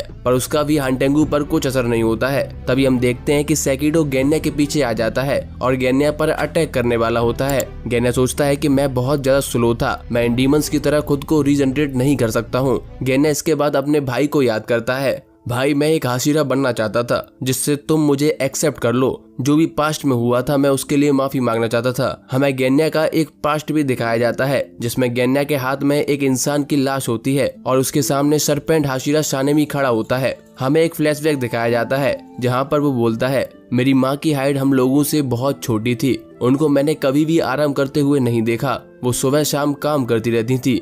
वहीं मेरे पिताजी एक लंबे चौड़े आदमी थे जो कि कुछ भी काम नहीं करते थे, वो किसी लायक नहीं थे। लोग इन्हें इतना नफरत करते थे कि उन्हें लोगों ने इतना मारा कि उनकी मौत हो गई। उन्हें वो मिला जिसके वो लायक थे। वो मेरी मम्मी को मारते थे। मेरी मम्मी इतनी छोटी और नाजुक होने के बावजूद भी हम लोगों को बचा लेती थी। मेरे पापा किसी दानव से कम नहीं थे। हम आगे देखते हैं कि गेन्या के भाई बहन सो रहे होते हैं, लेकिन गेन्या और सानेमी को नींद नहीं आती है क्योंकि उनकी माँ घर नहीं आई होती है। सानेमी बोलता है, मैं माँ को ढूंढने जा रहा हूँ, तुम यहाँ का ध्यान रखना। सानेमी के जाते ही सभी लोग जाग जाते हैं क्योंकि उनको भी अपनी माँ की चिंता होती है। तभी गेट पर कोई आता हुआ दिखाई देता है जिसको गेन्या के भाई बहन माँ समझकर गेट खोलने के लिए जाते हैं। गेन्या उन्हें मना कर रहा होता है। तभी गेट अचानक से टूटता है और उसके भाई बहन घायल हो जाते हैं और कोई जानवर आता है जो गेन्या पर अटैक करता है। गेन्या के हाथ में एक छोटा बच्चा भी होता है और अंधेरा होने की वजह से गेन्या सोचता है ये कौन है, क्या ये भेड़िया है या कुत्ता है? तभी वो जानवर गेन्या पर हमला करने के लिए आता है। तभी सानेमी उस जानवर को घर के बाहर ले जाता है और गेन्या को भागने को कहता है। गेन्या देखता है कि उसके सभी भाई बहन घायल हो चुके हैं और वो डॉक्टर ढूंढने के लिए तुरंत जाता है और वो जब वापस लौट कर आता है तो सूरज निकल चुका होता है। वो देखता है कि सानेमी खून से लथपथ खड़ा होता है और नीचे एक लाश पड़ी होती है जो कि धीरे धीरे राख में बदल रही होती है। वो लाश उसकी मम्मी की होती है। गेन्या रोते हुए कहता है, तुमने ऐसा क्यों किया? मम्मी को क्यों मारा? तुम खूनी हो, कातिल हो। फिर हमें वापस से गेन्या और सेकिडो का अटैकिंग वाला सीन दिखाया जाता है और वो मन ही मन कहता है, बड़े भाई मुझे माफ कर देना, मैंने उस दिन बहुत ज्यादा भला बुरा बोला क्योंकि मुझे कुछ समझ नहीं आया था ये क्या हुआ, ये क्यों हुआ। जिसको मैंने भेड़िया समझा वो हमारी प्यारी माँ निकली। तुमने मुझे उनसे बचाया और उनको मार दिया। तुम्हें माँ को मारते वक्त कैसा महसूस हुआ होगा, कैसा लगा होगा उस दिन? तुम्हें मैंने भला बुरा भी बोला था जबकि तुमने ये सब मेरी जान बचाने के लिए किया था। हमें एक और सीन दिखाया जाता है जहाँ गेन्या और सानेमी पापा के मर जाने के बाद एक दूसरे से प्रॉमिस करते हैं कि हम दोनों अपने फैमिली की रक्षा करेंगे और सानेमी खुश हो जाता है। हमें वापस से गेन्या और सेकिडो का अटैकिंग वाला सीन दिखाया जाता है। गेन्या ये सब सोच रहा होता है, उसको लग रहा होता है कि वो बस अब मरने ही वाला है और भावुक मन से सोचता है कि मैं कभी भी हाशिरा नहीं बन सका क्योंकि मुझे ब्रीदिंग स्टाइल टेक्निक नहीं आती है। गेन्या अपने भाई से मिलना चाहता था लेकिन वो एक हाशिरा नहीं था जिससे उससे मिल पाना मुमकिन नहीं था। एक हाशिरा से मिलने के लिए एक हाशिरा होना जरूरी होता है। एक सीन में सानेमी उससे कहता है, तुम जैसा नालायक मेरा भाई हो नहीं सकता, तुम डीमन स्लेयर छोड़ के चले जाओ। तभी गेन्या को तांजीरो की आवाज आती है। तांजीरो कहता है गेन्या हार मत मानो और वो सेकिडो का हाथ काट देता है। तांजीरो कहता है एक बार फिर कोशिश करो, 5वें डीमन का सर काटो, हार मत मानो, तुम्हें एक हाशिरा बनना है और मैं तुम्हें पीछे से कवर कर रहा हूँ। तभी तांजीरो के पीछे से आईजेत्सु आ जाता है और हमला करता है, लेकिन गेन्या तांजीरो को कवर कर लेता है। गेन्या बहुत घायल हो चुका होता है और वो कहता है मैं उसका सर काट नहीं सकता हूँ, तुम काटो, ये आखिरी बार है कि मैं तुम्हें कुछ करने को कह रहा हूँ। गेन्या फिर आईजेत्सु पर गन से अटैक कर देता है। तांजीरो हानटेंगु के पीछे चला जाता है। वो देखता है कि हानटेंगु बहुत छोटा हो चुका होता है और तेजी से भाग रहा होता है। तांजीरो कहता है कि मैं तुम्हें भागने नहीं दूंगा। वो हानटेंगु के पास जाकर अपनी तलवार से आग निकाल कर हमला करने वाला होता है और एपिसोड यहीं खत्म हो जाता है। एपिसोड का टाइटल है ऑफुल विलन। इस एपिसोड की स्टार्टिंग में हम देखते हैं कि तांजीरो हानटेंगु की रियल बॉडी के पीछे भागकर उसे पकड़ लेता है। तांजीरो सोचता है कि ये छोटा है और इस पर निशाना लगाना कठिन है, पर मैं कर सकता हूँ, और उसकी गर्दन पर अपनी तलवार से हमला करता है। जैसे ही तांजीरो की तलवार हानटेंगु की गर्दन पर पड़ती है, हानटेंगु चीखना शुरू कर देता है। तब हमें पता चलता है कि हानटेंगु की जीभ पर डरपोक लिखा होता है। हानटेंगु की चीख से तांजीरो के कान फटने लगते हैं। तांजीरो के अटैक से हानटेंगु का सर धीरे धीरे कटने लगता है, पर तांजीरो अपने पीछे एक और भयानक डीमन को महसूस करता है। तांजीरो सोचता है कि इसकी स्मेल बाकी 4 डीमन से अलग है। अब मैं क्या करूं? मैं पहले हानटेंगु की असली बॉडी की गर्दन काटूं या अपने पीछे वाले डीमन पर हमला करूं? हम देखते हैं कि तांजीरो की तलवार पर नेज़ुको के खून का असर भी खत्म हो जाता है, जिससे तांजीरो हानटेंगु की गर्दन नहीं काट पाता। तभी तांजीरो के पीछे से गेन्या उस नए डीमन को शूट करने के लिए तांजीरो को वहां से हटने के लिए कहता है। तांजीरो सोचता है मैंने एक गलत डिसीजन ले लिया है, मेरे बीच में होने की वजह से गेन्या शूट भी नहीं कर सकता है।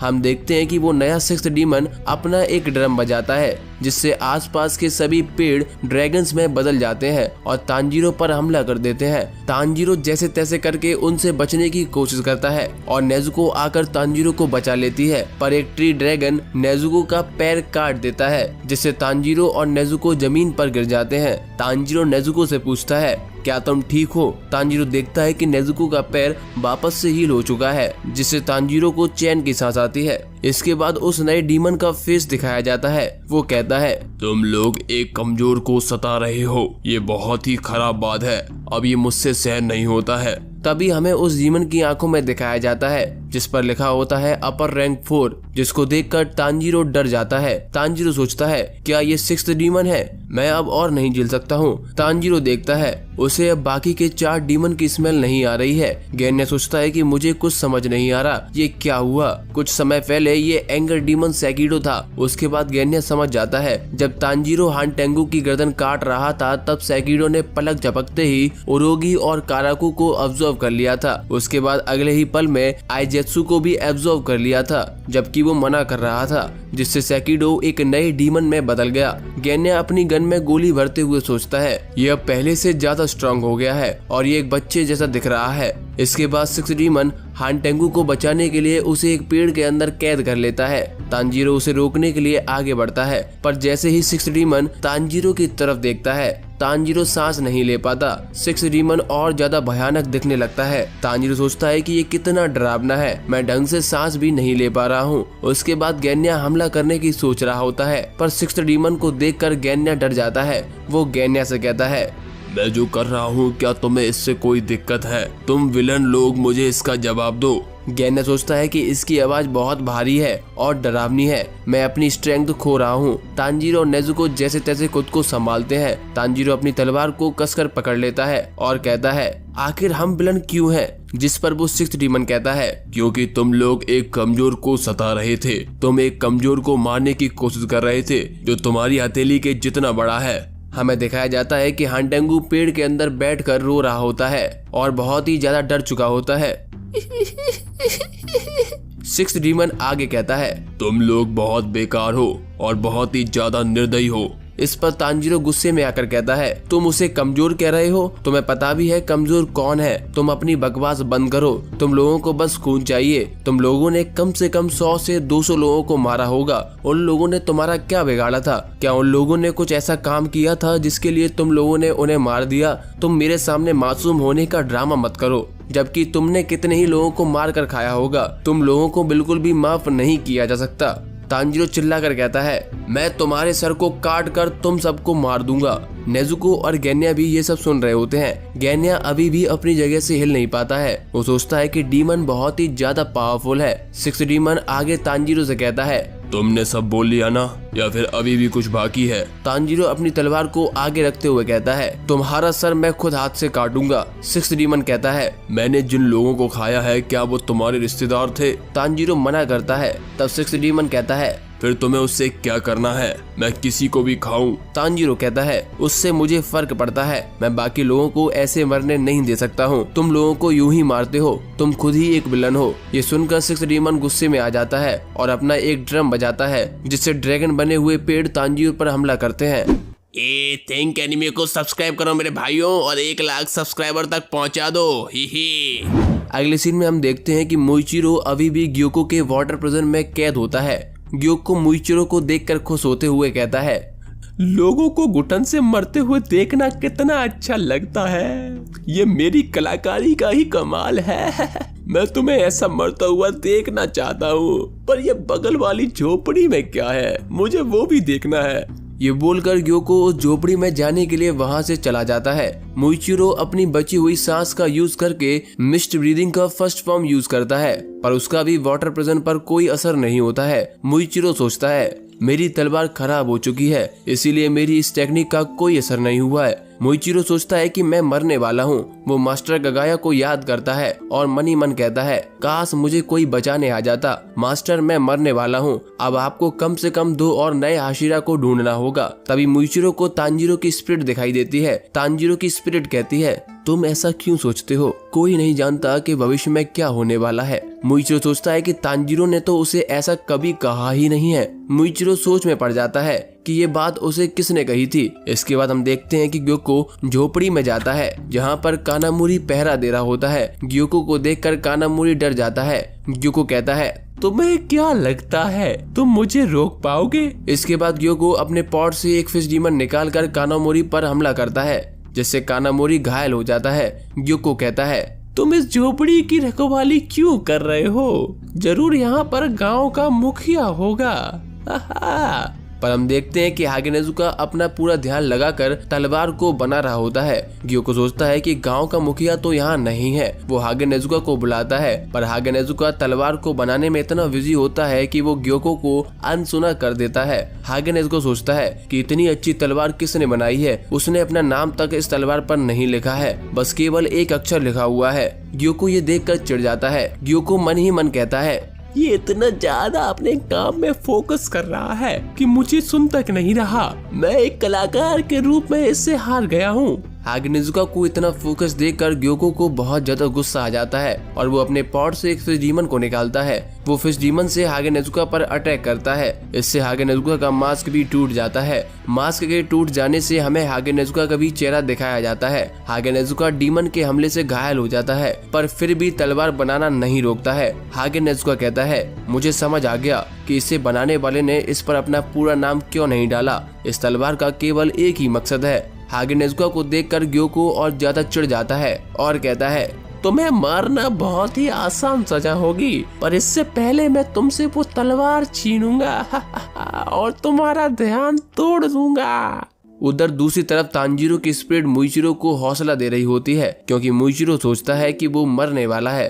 तांजीरो की स्पिरिट मोइचिरो से कहती है, तुम सब कुछ खुद से डिसाइड क्यों कर रहे हो? कोई ना कोई तुम्हारी हेल्प करने जरूर आएगा। सब लोग सब कुछ खुद नहीं कर सकते हैं। मोइचिरो कहता है, मेरे एक गलत फैसले की वजह से मैं यहाँ पर कैद हूँ। मैंने खुद की ताकत को बहुत ज्यादा मान लिया था, क्योंकि मैं एक हाशिरा हूँ। मुझे बचाने कोई नहीं आएगा, क्योंकि बाकी के सब लोग मुझसे कमजोर हैं।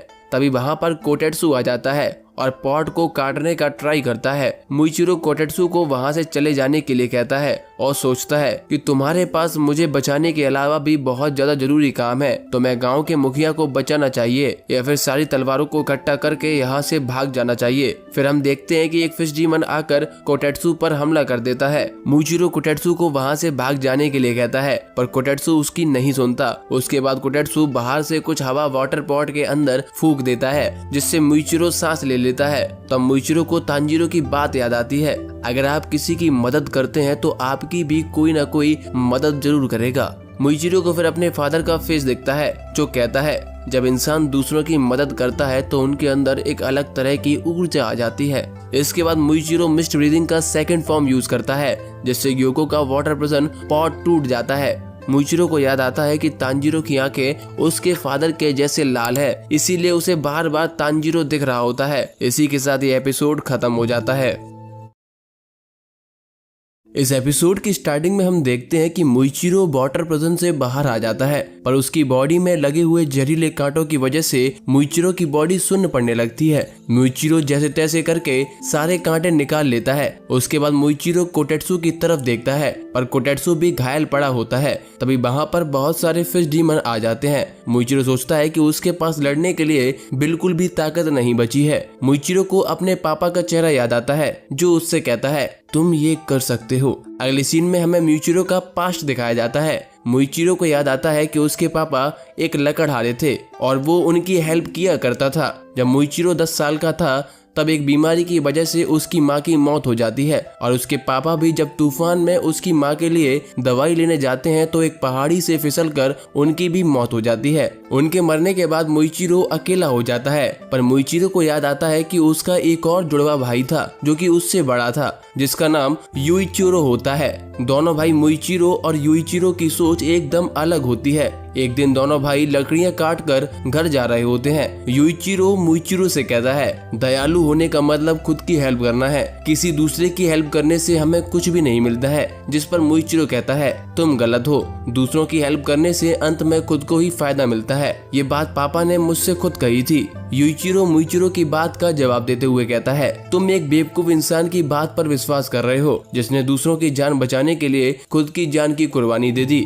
मुइचिरो कहता है तुम ऐसा क्यों कह रहे हो, हमारे पिताजी ने हमारी माँ को बचाने की पूरी कोशिश की थी। जिस पर युइचिरो कहता है अगर पिता दवाई लेकर आ भी जाते तो उसका माँ पर कोई असर नहीं होता। मुइचिरो कहता है तुम इतने मतलबी क्यों हो रहे हो। जिस पर युइचिरो कहता है कि अगर हमारे पापा तूफान में नहीं गए होते तो केवल हमारी माँ की ही मौत होती। ये सुनकर मुइचिरो रोने लगता है। युइचिरो उसे डांट कर चुप कर देता है। मुइचिरो प्रेजेंट में सोचता है मुइचिरो में मुंह का मतलब है अयोग्य, यानी कि वो कुछ भी नहीं कर सकता।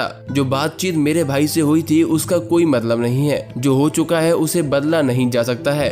मुंह का दूसरा मतलब व्यर्थ भी हो सकता है, जिसका कोई अर्थ नहीं है। उसके बाद से मुइचिरो को लगने लगता है कि युइचिरो उससे नफरत करता है और ऐसे बात करता है जैसे उसके पास कोई दिल नहीं हो। कुछ समय बाद मुइचिरो पानी भरने के लिए जाता है, तब उसे एक खूबसूरत सी लेडी दिखती है।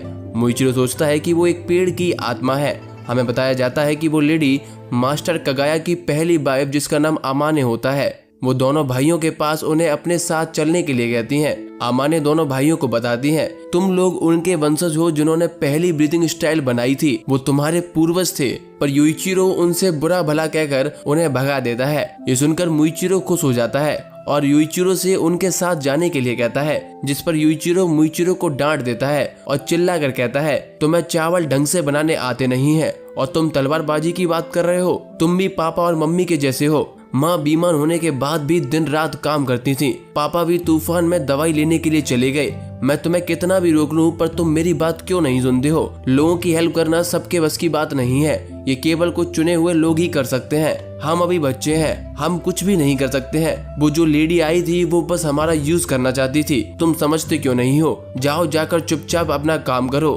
दोस्तों ये सारी बातें युइचिरो चिल्ला कर कहता है, लेकिन वो अंदर ही अंदर बहुत ज्यादा दुखी भी होता है। युइचिरो के डांटने के बाद मुइचिरो अपने भाई से बात करना बंद कर देता है। युइचिरो के भगा देने के बाद भी अमाने उनके घर आया करती थी, पर युइचिरो उन पर पानी डालकर उन्हें भगा देता है। एक रात बहुत ज्यादा गर्मी होने की वजह से दोनों भाई घर का दरवाजा खुला छोड़ देते हैं और उसी रात उनके घर में एक डीमन आ जाता है। डीमन कहता है घर में तुम लोगों के अलावा कोई नहीं है और डीमन मुइचिरो पर हमला कर देता है। युइचिरो मुइचिरो को बचाने के लिए बीच में आ जाता है, जिससे युइचिरो बुरी तरह से घायल हो जाता है और उसका एक हाथ कट जाता है। मुइचिरो बहुत ज्यादा डर जाता है और रोने लगता है। डीमन कहता है, तुम लोग ज्यादा शोर मत करो, तुम लोग किसी भी काम के नहीं हो, तुम लोग मरो या जियो किसी को फर्क नहीं पड़ेगा। ये सुनकर मुइचिरो को बहुत ज्यादा गुस्सा आ जाता है और मुइचिरो बहुत तेज चिल्लाता है। अगले सीन में हम देखते हैं कि सुबह हो जाती है और मुइचिरो को कुछ भी याद नहीं रहता है। हम देखते हैं कि मुइचिरो के हाथ में एक कुल्हाड़ी होती है और सामने वो डीमन पड़ा होता है। उस डीमन के हाथ पैर कटे हुए पड़े होते हैं। जैसे ही धूप डीमन पर पड़ती है, डीमन राख में बदल जाता है और गायब हो जाता है। इसके बाद मुइचिरो युइचिरो को देखने के लिए घर की तरफ जाने लगता है, पर मुइचिरो भी बहुत ज्यादा घायल हो चुका होता है। वो जैसे तैसे युइचिरो के पास पहुंचता है। हम देखते हैं कि युइचिरो भी मरने की हालत में होता है और वो मरते मरते भगवान से प्रार्थना करता है। वो कहता है, भगवान मुझे कुछ भी हो जाए पर आप मुइचिरो को बचा लो। ये सब बात सुनकर मुइचिरो रोने लगता है। युइचिरो आगे कहता है, भगवान वो मेरी तरह नहीं है। मुइचिरो एक दयालु बच्चा है, वो लोगों की मदद करना चाहता है, पर मैंने उसे रोक दिया था। ये सब मेरी ही गलती है, इसकी सजा केवल मुझे ही मिलनी चाहिए। मुझे बहुत पहले से पता था। मुइचिरो में मुंह का मतलब लिमिटलेस है, यानी कि जिसकी कोई सीमा ना हो। इसके बाद हम वापस से प्रेजेंट में आते हैं, जहाँ पर मुइचिरो के चेहरे पर एक निशान बनने लगता है। मुइचिरो खड़ा होकर मिस्ट ब्रीदिंग का 4th फॉर्म यूज करता है और सभी फिश डीमन को मार देता है और कोटेत्सु को भी बचा लेता है। कोटेत्सु बहुत ज्यादा घायल हो चुका होता है। उसके बाद भी वो मुइचिरो को हागे नेजुको को बचाने के लिए कहता है, क्योंकि उसके पास 300 साल पुरानी तलवार होती है। अगले सीन में हम देखते हैं कि ग्योको हागे नेजुका से बहुत ज्यादा परेशान हो जाता है और लगातार हागे नेजुका पर हमला कर रहा होता है। ग्योको के हमले से हागे नेजुका की एक आंख भी खराब हो जाती है। उसके बाद भी हागे नेजुका तलवार बनाना नहीं रोकता है। ग्योको सोचता है, ये इंसान अपना काम रोक ही नहीं रहा है। मैंने इसकी एक आंख फोड़ दी है, उसके बाद भी ये चिल्लाया नहीं और चुपचाप अपना काम कर रहा है। अब मैं आखिर क्या करूं जिससे इसका ध्यान तलवार से हट जाए। तभी ग्योको की नजर कानामोरी पर पड़ती है। कानामोरी पहले से ही बहुत ज्यादा घायल होता है। ग्योको सोचता है, अगर मैं इसे मार दूं तो हागे नेजुका का ध्यान तलवार बनाने से हट जाएगा। तभी वहां पर मुइचिरो आ जाता है और ग्योको की गर्दन पर अटैक करता है, पर ग्योको मुइचिरो के हमले से बाल बाल बच जाता है। मुइचिरो को देखकर ग्योको हैरान हो जाता है। ग्योको सोचता है, मेरे वाटर प्रिजन पॉट से आखिर ये बच कैसे गया? ये मरने वाला था, इसीलिए मैंने ध्यान नहीं दिया। अब ग्योको देखता है कि मुइचिरो के चेहरे पर कुछ निशान बन चुके होते हैं। मुझे जो जानकारी मिली थी उसके हिसाब से ऐसा ही निशान हानाफूड़ा इयररिंग्स वाले इंसान के चेहरे पर भी था। पर ये बात की बात है, पहले तो मेरा जहरीले अटैक की वजह से इसके हाथ पैर को सुन्न पड़ जाना चाहिए था। हम देखते हैं कि मुइचिरो के पिछले हमले की वजह से ग्योको के कंधे पर कट लग जाता है। ग्योको सोचता है, अब मुइचिरो की स्पीड और अटैक दोनों ही बहुत तेज हो गए हैं। इसके बाद मुइचिरो वापस से ग्योको पर अटैक करता है, पर इस बार ग्योको भी मुइचिरो पर काउंटर अटैक करता है। हम देखते हैं कि ग्योको अपने ब्लड डीमन आर्ट का यूज करता है, जिससे ग्योको के पॉट से एक बड़ा सा ऑक्टोपस मुइचिरो और कानामोरी को पकड़ लेता है और साथ में वो झोपड़ी भी तोड़ देता है जिसमें हागे नेजुका तलवार ठीक कर रहा होता है। ग्योको देखता है कि हागे नेजुका अभी भी तलवार ठीक करने में लगा हुआ है। ये देखकर ग्योको कहता है, ये इंसान बिल्कुल ही चूतिया है, इसको मरना है क्या? सबसे पहले मैं सासिरा को मारूंगा, फिर इस तलवार बनाने वाले को भी। ग्योको आगे कहता है, मैंने पहले तुम पर रहम कर दिया था, पर अब मैं तुम्हें नहीं छोड़ूंगा। इसके बाद हम देखते हैं कि मुइचिरो ऑक्टोपस को एक झटके में काट देता है। हमें बताया जाता है कि कानामोरी मुइचिरो को एक नई तलवार दे देता है, जिसके लिए मुइचिरो कानामोरी को शुक्रिया कहता है। कानामोरी मुइचिरो से कहता है, मैंने ये तलवार बिल्कुल वैसे ही बनाई है जैसे तुम्हारा पिछला तलवार बनाने वाला तलवार बनाता था। मुइचिरो बताता है कि उसकी पिछली तलवार बनाने वाले का नाम टेत्सुइडो था। उसकी मौत दिल की बीमारी की वजह से हुई थी। ग्योको कहता है, इससे कोई फर्क नहीं पड़ता है कि तुम कितनी भी तलवारें ले आओ। अगले सीन में हमें मुइचिरो और टेत्सुइडो का पास्ट दिखाया जाता है। टेत्सुइडो मुइचिरो से कहता है, लड़के, मुझे तुम्हारी चिंता है। मुझे चिंता है कि तुम्हें कोई नहीं समझता। जब तुम्हें चीजें याद नहीं आती हैं तब तुम इतनी मेहनत करते हो, तुम्हें खून की उल्टियां होने लगती हैं। आखिर तुम्हें कौन समझेगा? तुम जब भी तलवार यूज करते हो तो मुझे रोना आता है। टेत्सुइडो आगे कहता है, मेरे पास बिल्कुल भी समय नहीं है, पर मैं तुम्हारी चिंता करना नहीं छोड़ सकता हूँ। इसके बाद हम प्रेजेंट में आते हैं, जहाँ पर मुइशिरो टेत्सुइडो से माफी मांगता है और कहता है, मैंने आपको बस चिंता और दुख दिया है, अब मैं बिल्कुल ठीक हूँ। हम देखते हैं कि मुइशिरो काफी तेजी के साथ ग्योको पर मिस्ट ब्रीदिंग का 5th फॉर्म यूज करता है और ऑक्टोपस को पूरी तरीके से काट देता है। और जैसे ही मुइशिरो ग्योको तक पहुंचता है तो ग्योको फिर से अपने पॉट में चला जाता है और मुइशिरो के पीछे वाले पेड़ पर रखे हुए पॉट से निकलता है। ग्योको कहता है, तुम कितने भी तेज हो जाओ पर मेरे पॉट को चेंज करने की स्पीड का सामना नहीं कर सकते हो। मुइशिरो कहता है, तुम्हारे सेंसेस खराब हो चुके हैं क्योंकि तुम कई 100 सालों से जिंदा हो। तभी हम देखते हैं कि ग्योको की गर्दन आधी कट चुकी होती है। मुइशिरो कहता है, अगली बार मैं तुम्हारी गर्दन के साथ तुम्हारा हथियार भी काट के तुम्हारे हाथ में दे दूंगा। मेरे पास तुम और तुम्हारे मटके के साथ खेलने का समय नहीं है। जिस पर ग्योको कहता है, अबे साले तुम ज्यादा मत उछलो। और मुइशिरो के पीछे रखे हुए पॉट से बाहर आकर मुइशिरो पर हमला करता है। मुइशिरो ग्योको के हमले से बचते हुए अपने भाई की बातों को याद करता है। युइचिरो मुइशिरो से माफी मांगता है कि वो कभी भी मुइशिरो के लिए दयालु नहीं बन सका, क्योंकि केवल कुछ चुनिंदा लोग ही दयालु बन पाते हैं। हम कितनी भी अच्छी तरीके से जिंदगी जी लें, अंत में भगवान और बुद्धा तुम्हारी रक्षा नहीं करेंगे। इसीलिए मैंने सोचा था कि मैं तुम्हारी रक्षा करूंगा। तुम मेरी तरह नहीं हो, तुम दूसरों की मदद कर सकते हो क्योंकि तुम्हें चुना गया है। मुइशिरो ऐसा सोचते हुए ग्योको पर हमला करता है और इसी के साथ ये एपिसोड खत्म हो जाता है। इस एपिसोड की स्टार्टिंग में हम देखते हैं कि कानामोरी पेड़ के पीछे से छुपकर ग्योको और मुइशिरो को लड़ते हुए देख रहा होता है। ग्योको और मुइशिरो एक दूसरे की बेइज्जती कर रहे होते हैं। ग्योको कहता है, लड़के तुम मुझे कम समझ रहे हो। मुइशिरो कहता है, मैं तो सच बोल रहा हूँ, वैसे भी जब तुम्हारी गर्दन कट जाएगी तुम मर जाओगे। मुझे कम मत समझो, तुम बस 10 सालों से ही जिंदा हो।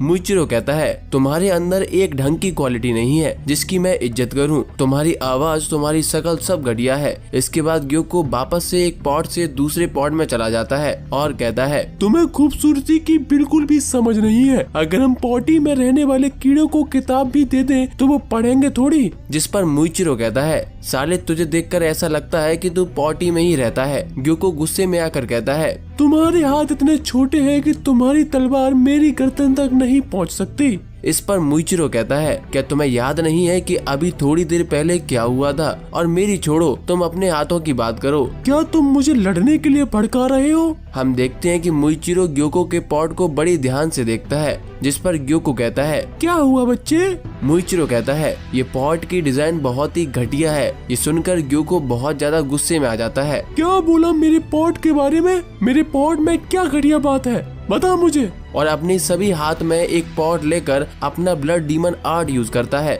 जिससे 10,000 खतरनाक मछली वहां आ जाती हैं और मुइशिरो पर अटैक करती हैं। मुइशिरो भी मिस्ट ब्रीदिंग का 6th फॉर्म यूज करता है और उन सभी मछलियों को काट देता है। ये देखकर ग्योको चौंक जाता है और कहता है, उसने मेरी सभी मछलियों को काट दिया और उसकी स्पीड भी बहुत तेज हो गई है। मेरे जहर का भी कोई असर नहीं हो रहा। पर ग्योको थोड़ा खुश दिख रहा होता है। वो सोचता है, जब निचरिन स्वॉर्ड से ये मछली काटी जाती हैं तो हवा में ये जहर छोड़ देती है, जो कि इंसान की स्किन से टच होने पर उस इंसान को मार देती है। पर मुइशिरो मिस्ट ब्रीदिंग का 3rd फॉर्म यूज करके सभी मछलियों को दूर उड़ा देता है। ये देखकर ग्योको दंग रह जाता है। वो सोचता है कि क्या हुआ। तभी मुइशिरो ग्योको की गर्दन को काटने के लिए जाता है, पर ग्योको तुरंत अपनी स्किन छोड़कर दूसरे पेड़ पर चला जाता है। ये देखकर मुइशिरो कहता है, ये अजीब दुख है, तुम बंदरों की तरह एक पेड़ से दूसरे पेड़ पर उछलना बंद करोगे। मैं तुम्हें अब अपना असली रूप दिखाऊंगा। मेरा ये रूप केवल 3 लोगों ने देखा है।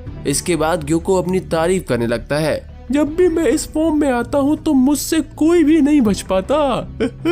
जिस पर मुइशिरो कहता है, ये तो अच्छी बात है, लेकिन ग्योको चिढ़ते हुए कहता है, चुप रहो मूर्ख, मेरे हाथ अब डायमंड से भी ज्यादा हार्ड हो गए हैं। अब तुम मेरे इस फॉर्म के सामने झुक जाओ। मुइशिरो चुपचाप होकर ग्योको को अजीब तरीके से देख रहा होता है, जिस पर ग्योको और ज्यादा चिढ़ जाता है और कहता है, अबे साले कुछ तो बोल, मुइचिरो कहता है अभी तुमने मुझे चुप रहने के लिए बोला था। इसके बाद ग्योको मुइचिरो पर सरप्राइज अटैक करता है, पर मुइचिरो उससे बच जाता है और एक पेड़ पर बैठ जाता है। ग्योको का अटैक इतना स्ट्रांग होता है कि इसके आसपास की जमीन हिल जाती है। हम देखते हैं कि ग्योको ने मुइचिरो के कपड़ों को छू लिया था, जिससे मुइचिरो के कपड़े मछली में बदल जाते हैं।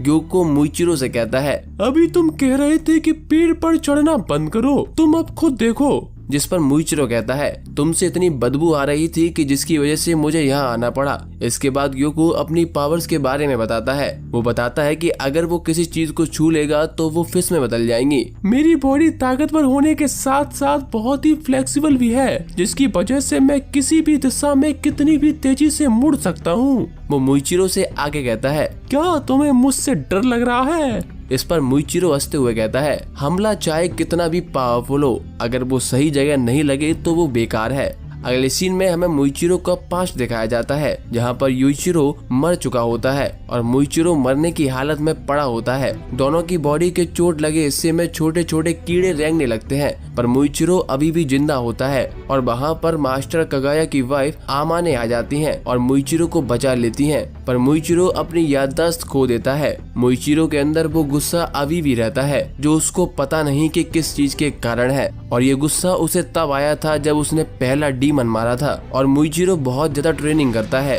अब हम वापस से प्रेजेंट में आते हैं। मुइचिरो सोचता है कि मैंने इतनी हार्ड ट्रेनिंग करी थी कि मुझे खून की उल्टियां होने लगती थी, पर मेरा एक ही लक्ष्य है, सभी डीमंस को जड़ से मिटा देना। इसके बाद मुइचिरो और ग्योको आपस में लड़ना शुरू कर देते हैं। ग्योको अपना ब्लड डीमन आर्ट का यूज करके बहुत तेजी से मुइचिरो के आसपास घूमने लगता है और अपनी तारीफ करता है मेरे मूस प्रकृति के नियम को नहीं मानते हैं, मैं बहुत ही तेज हूँ, मैं तुम्हारे सर को काट कर इसे मछली में बदल दूंगा। इसके बाद ग्योको मुइचिरो के पीछे आ जाता है और मुइचिरो पर हमला करने लगता है, पर मुइचिरो मिस्ट ब्रीदिंग का 7th फॉर्म यूज करता है, जिससे ग्योको के चारों ओर घना कोहरा हो जाता है। ग्योको कोहरे में बार बार मुइचिरो पर हमला करता है, उसका मुइचिरो पर कोई भी असर नहीं होता है। ग्योको को कुछ भी समझ नहीं आता। वो सोचता है कि ये क्या चल रहा है, अभी तो मुइचिरो मेरे सामने ही था। उसके बाद मुइचिरो ग्योको के सामने आता है और उससे पूछता है अब बताओ क्या कह रहे थे तुम, पहले तुम सीरियस नहीं थे, और ग्योको की गर्दन काट देता है। ग्योको सोचता है कि अब मुइचिरो मेरे सामने आ गया है, मैं फटाफट से इसे मारकर मुजान सामा को रिपोर्ट कर दूंगा, पर तभी ग्योको की गर्दन नीचे गिर जाती है। ग्योको को विश्वास नहीं होता कि उसकी गर्दन कट चुकी है और वो जोर जोर से चिल्लाना शुरू कर देता है। ग्योको खुद की गर्दन कटने के बाद भी हार नहीं मानता है और खुद की तारीफ करने लगता है। वो कहता है कि मैं इतना सुंदर होकर एक बच्चे से कैसे हार सकता हूँ। मुइचिरो कहता है तुम हार चुके हो, खत्म, टाटा, गुड बाय, दोबारा जिंदा मत होना। ग्योको चिल्ला कर कहता है ऐसा संभव नहीं है, मैं इतना महान होकर एक साधारण इंसान से कैसे हार सकता हूँ, मैं तुमसे बहुत ज्यादा महान हूँ, तुम कमजोर हो और बूढ़े होकर मर जाओगे। ये मेरे हाथों का कमाल है कि जो मैं इतना अच्छा आर्ट बनाता हूँ। मुइचिरो को ग्योको की बातें सुनकर गुस्सा आ जाता है और वो ग्योको के सर के बहुत सारे छोटे छोटे टुकड़े कर देता है और ग्योको राख बनकर उड़ जाता है। मुइचिरो कहता है अब बस बहुत हो गया, तुम सीधे नरक में जाओ। उसके बाद मुइचिरो मास्टर कगाया की कही हुई बात को याद करता है, अगर तुम्हारा आत्मविश्वास वापस आ जाए तो तुम किसी भी चीज को हरा सकते हो। मुइचिरो आगे कहता है अगर तुम्हें पता लग जाए कि तुम कौन हो तो कोई भी डीमन तुम्हारी तलवार से नहीं बच सकता। इसके बाद मुइचिरो के चेहरे पर बना हुआ कर्स मार्क गायब हो जाता है। अगले सीन में हम देखते हैं कि कानामोरी मुइचिरो के पास आकर उससे पूछता है क्या तुम ठीक हो, जिस पर मुइचिरो कहता है हाँ मैं बिल्कुल ठीक हूँ। पर हम देखते हैं कि मुइचिरो की हालत बहुत ज्यादा खराब हो चुकी होती है और देखते ही देखते मुइचिरो के मुंह से झाग निकलने लगता है। हमें दिखाया जाता है कि ग्योको के जहर की वजह से मुइचिरो अब बेहोश हो जाता है। कानामोरी को कुछ समझ नहीं आता है कि वो क्या करे। वो हागे नेजुका से मदद मांगने के लिए सोचता है, पर उसे याद आता है कि हागे नेजुका तलवार बनाने में बहुत ज्यादा बिजी हो गया था। इतना हो गया था कि वो जब मरने वाला था तब उस कमीने ने उस पर ध्यान भी नहीं दिया था। इसके बाद कानामोरी के पास कोटेत्सु आ जाता है। वो कानामोरी से मुइचिरो को साइड में लेटाने के लिए कहता है। जैसे ही कानामोरी कोटेत्सु की तरफ देखता है वो बहुत ज्यादा डर जाता है है क्योंकि कोटेत्सु की पूरी बॉडी पर बहुत ज्यादा खून लगा होता है।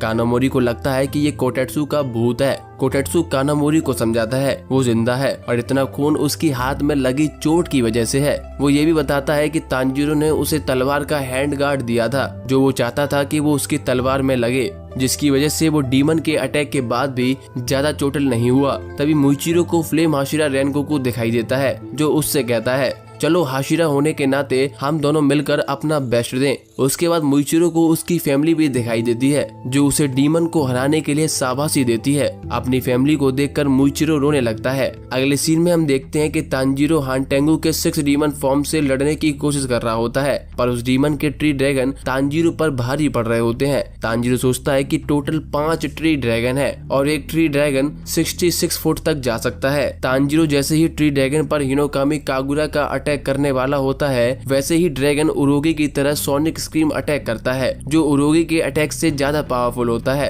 जिससे तांजीरो जमीन पर गिर जाता है। नेजुको तांजीरो को बचाने के लिए जाती है। तभी नेजुको को भी एक ट्री ड्रैगन पकड़ लेता है। दूसरी तरफ गेन्या भी ट्री ड्रैगन से लड़ने की कोशिश कर रहा होता है पर दूसरा ट्री ड्रैगन गेन्या को भी पकड़ लेता है। सोनिक स्क्रीम अटैक की वजह से तांजीरो के भी कान फट चुके होते हैं। उसके बाद 6 डीमन अपने अलग अलग ड्रम बजाकर काराकू और आइजेत्सु के अलग अलग हमले करता है। हमें बताया जाता है कि 6 डीमन के ड्रम पर वही शब्द लिखे हुए होते हैं जो अलग अलग डीमन के जीभ पर लिखे हुए थे। तांजीरो ट्री ड्रैगन के हमले से बचता है और सोचता है कि मेरे पास समय नहीं है कि मैं खुद को रिकवर कर सकूं। अगर मुझे पता भी होगा कि हमला कहां से होने वाला है उसके बाद भी मैं उसे रोक नहीं पाऊंगा। आगे तांजीरो भागते हुए ट्री ड्रैगन से 66 फुट दूर जाकर सोचता है कि ड्रैगन यहां तक नहीं पहुंच पाएगा पर ट्री ड्रैगन मुंह से और छोटा ड्रैगन निकलता है और उसके मुंह से एक और छोटा ट्री ड्रैगन निकलता है। ऐसा करते ड्रैगन खुद को बड़ा कर लेता है और तांजीरो को पकड़ लेता है। वो ड्रैगन धीरे धीरे तांजीरो को निगलने लगता है। तांजीरो सोचता है कि अब कुछ नहीं हो सकता, मैं जरूर कुचला जाऊंगा।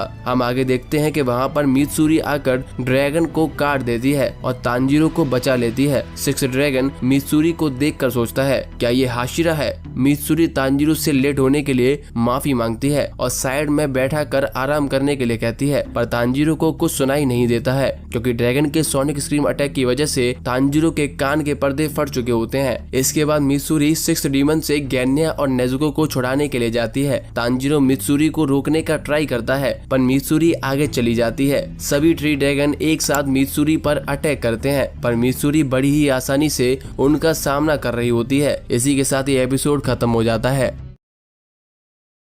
इस एपिसोड की शुरुआत में मित्सुरी जो हाकुटेन से गेन्या और नेजुको को छोड़ने के लिए कहती है। जो हाकुटेन मित्सुरी को चुप रहने के लिए कहता है। वो कहता है मुझे केवल एक ही इंसान ऑर्डर दे सकता है।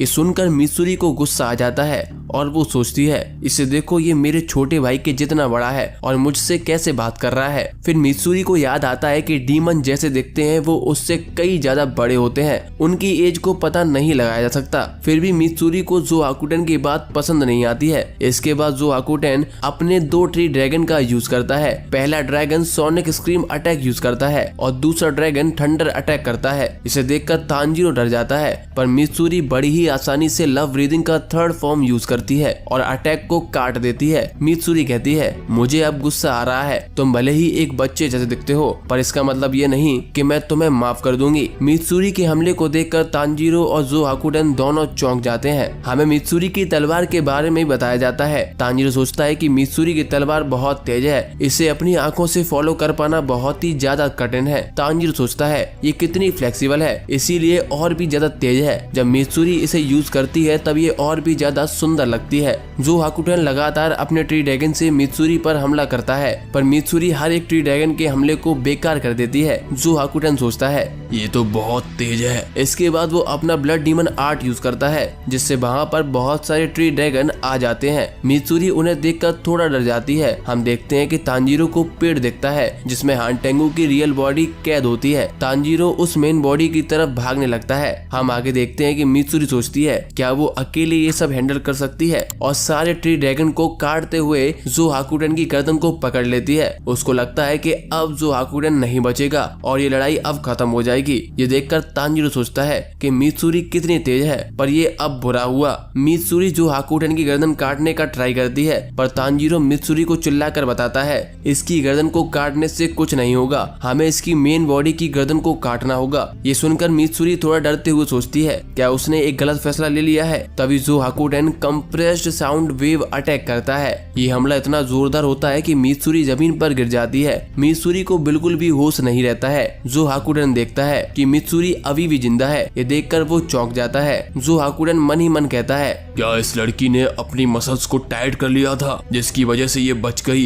ऐसा कैसे हो सकता है? इस हमले से हर कोई नहीं बच सकता। ये जैसी दिखती है उसके हिसाब से इसकी मसल्स बहुत ही ज्यादा ताकतवर है। चलो अच्छा है, मैं जितने स्ट्रॉन्ग इंसान को खाऊंगा मेरी पावर भी उतनी स्ट्रॉन्ग हो जाएगी, पर मुझे सबसे पहले इसके दिमाग को बाहर निकालना पड़ेगा। ऐसा सोचकर डीमन मित्सुरी को एक पंच मारने के लिए जाता है। अगले सीन में हमें मित्सुरी का पास्ट दिखाया जाता है, जहाँ पर एक लड़का मित्सुरी से कहता है तुमसे कोई भालू, सुअर या सांड शादी करेगा? तुम्हारे बालों का रंग भी बहुत अजीब है।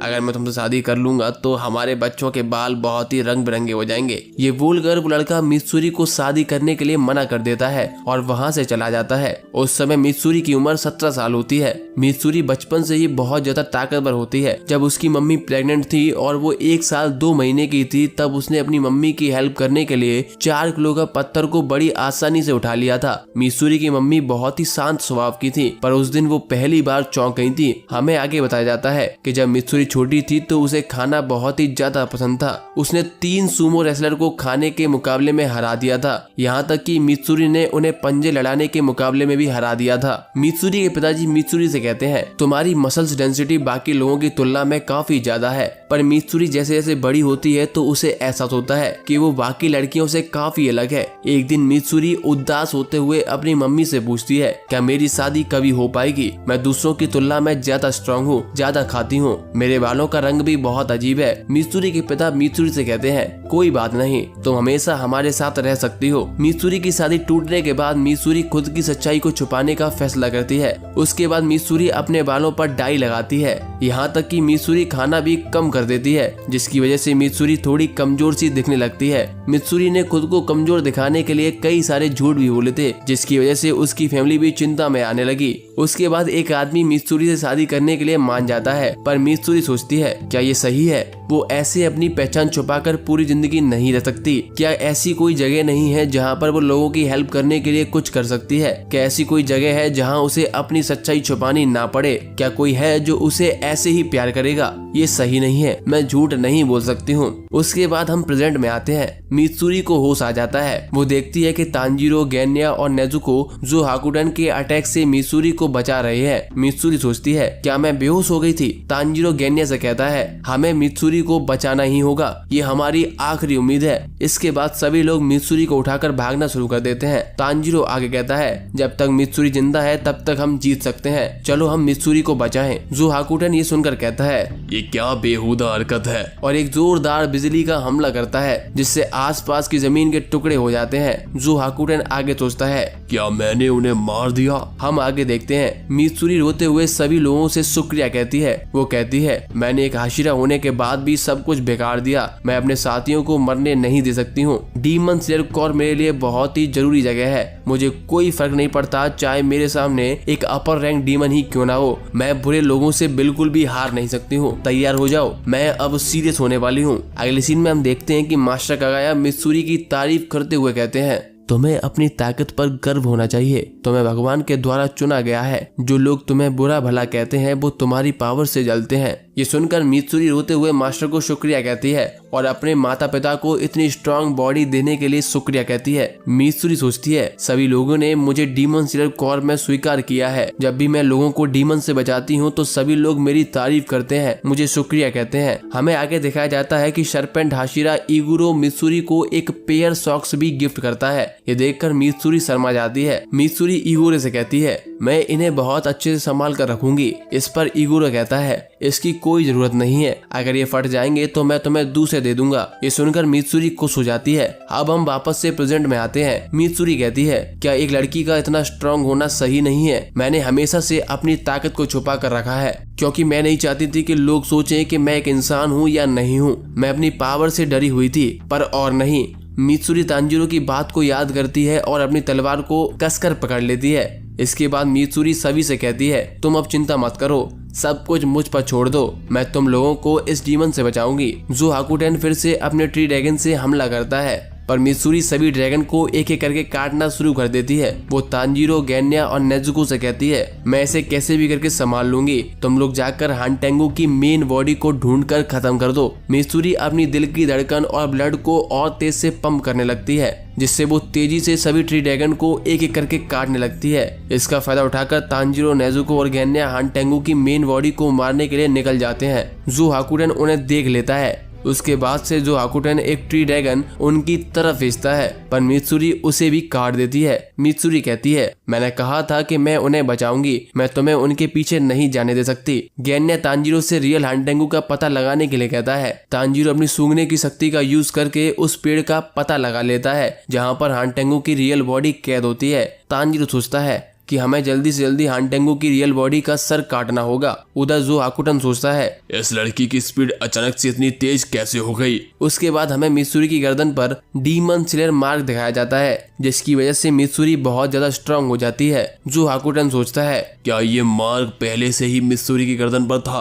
वो चिंता पर पड़ जाता है और सोचता है इस लड़की की वजह से मैं अपनी ड्रैगन उन लोगों तक नहीं पहुंचा पा रहा हूँ। ठीक है, थोड़ी देर में ये थक जाएगी क्योंकि इंसान हमेशा नहीं लड़ सकते हैं, इंसानों की एक लिमिट होती है। मित्सुरी भी सभी डीमंस को काटते हुए कहती है मैंने तुमसे कहा था मैं तुम्हें नहीं जाने दूंगी और तुम कहीं नहीं जाओगे। दूसरी तरफ तांजीरो, नेजुको और गेन्या एक पेड़ तक पहुंच जाते हैं जहां पर हानटेंगू की मेन बॉडी छुपी होती है। वो पेड़ तांजीरो, नेजुको और गेन्या को हवा में ले जाता है जिसकी वजह से उन्हें पेड़ पर चढ़ने में परेशानी हो रही होती है। इसके अलावा वो अपनी तलवार का भी यूज नहीं कर पाते हैं। इसके बाद गेन्या अपने दांतों से पेड़ को काटने लगता है। ये देखकर तांजीरो चौंक जाता है। तांजीरो गेन्या से कहता है ऐसा करके तुम्हारा पेट खराब हो जाएगा। हमें आगे गेन्या की पावर बताई जाती है। गेन्या अगर किसी डीमन को खा ले तो थोड़ी देर के लिए गेन्या उस डीमन की पावर को यूज कर सकता है। गेन्या जितने पावरफुल डीमन को खाएगा गेन्या उतनी ही आसानी से खुद को हील कर पाएगा और उतना ही पावरफुल होता जाएगा।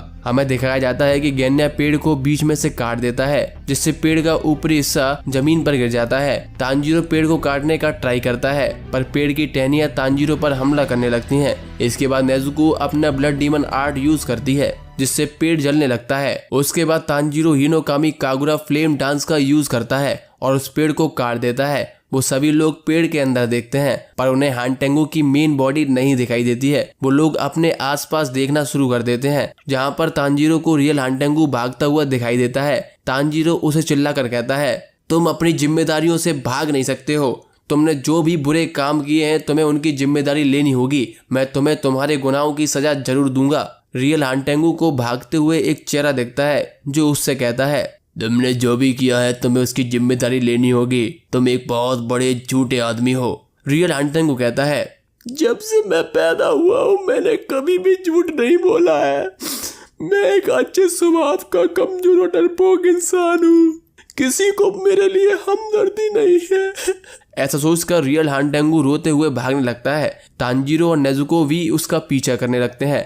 तभी गेन्या पेड़ को उठाकर रियल हानटेंगू की तरफ फेंकता है और कहता है बहुत सड़ीक है, पर इससे हानटेंगू बच जाता है। नेजुको भी हानटेंगू पर अटैक करती है। इसी के साथ ये एपिसोड खत्म हो जाता है।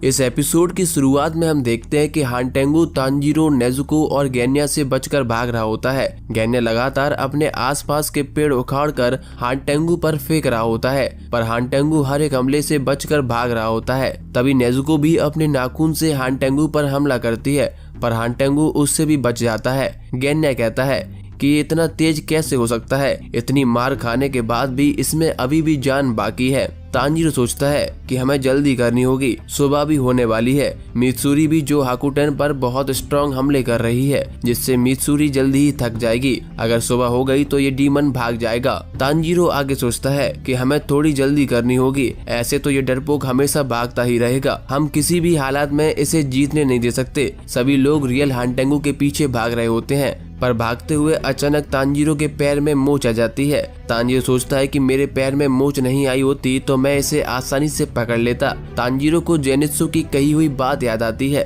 जहाँ पर जेनित्सु कहता है कि मेरे सेंसे ने बताया था कि थंडर ब्रीदिंग में हम अपना सारा फोकस अपने पैरों की मसल पर रखते हैं। अगर हम अपना फोकस किसी भी मसल पर रखें तो उसकी पावर को बढ़ाया जा सकता है। इसके बाद तांजीरो अपना फोकस अपने पैरों की मसल्स पर रखता है और हवा को चीरते हुए हानटेंगू की मेन बॉडी पर पहुंच जाता है। तांजीरो अपनी पूरी ताकत से हानटेंगू की गर्दन पर हमला करता है। इस हमले से रियल हानटेंगू की गर्दन धीरे धीरे कट रही होती है। वो तांजीरो की तरफ रोते हुए देखता है और कहता है, क्या तुम्हें मेरे लिए बिल्कुल भी बुरा नहीं लग रहा है?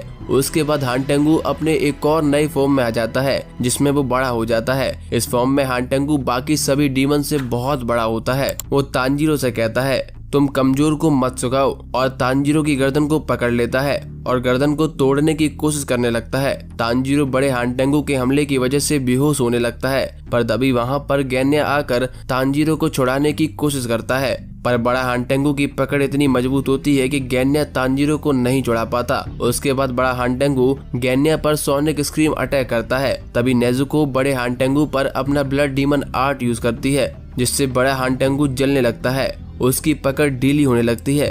इस चीज का फायदा उठाकर गैन्या बड़े हानटेंगू के दोनों हाथ तोड़ देता है, पर नेजुको के ब्लड डीमन आर्ट की वजह से गैन्या भी जलने लगता है, क्योंकि उसने भी डीमन को खाया था।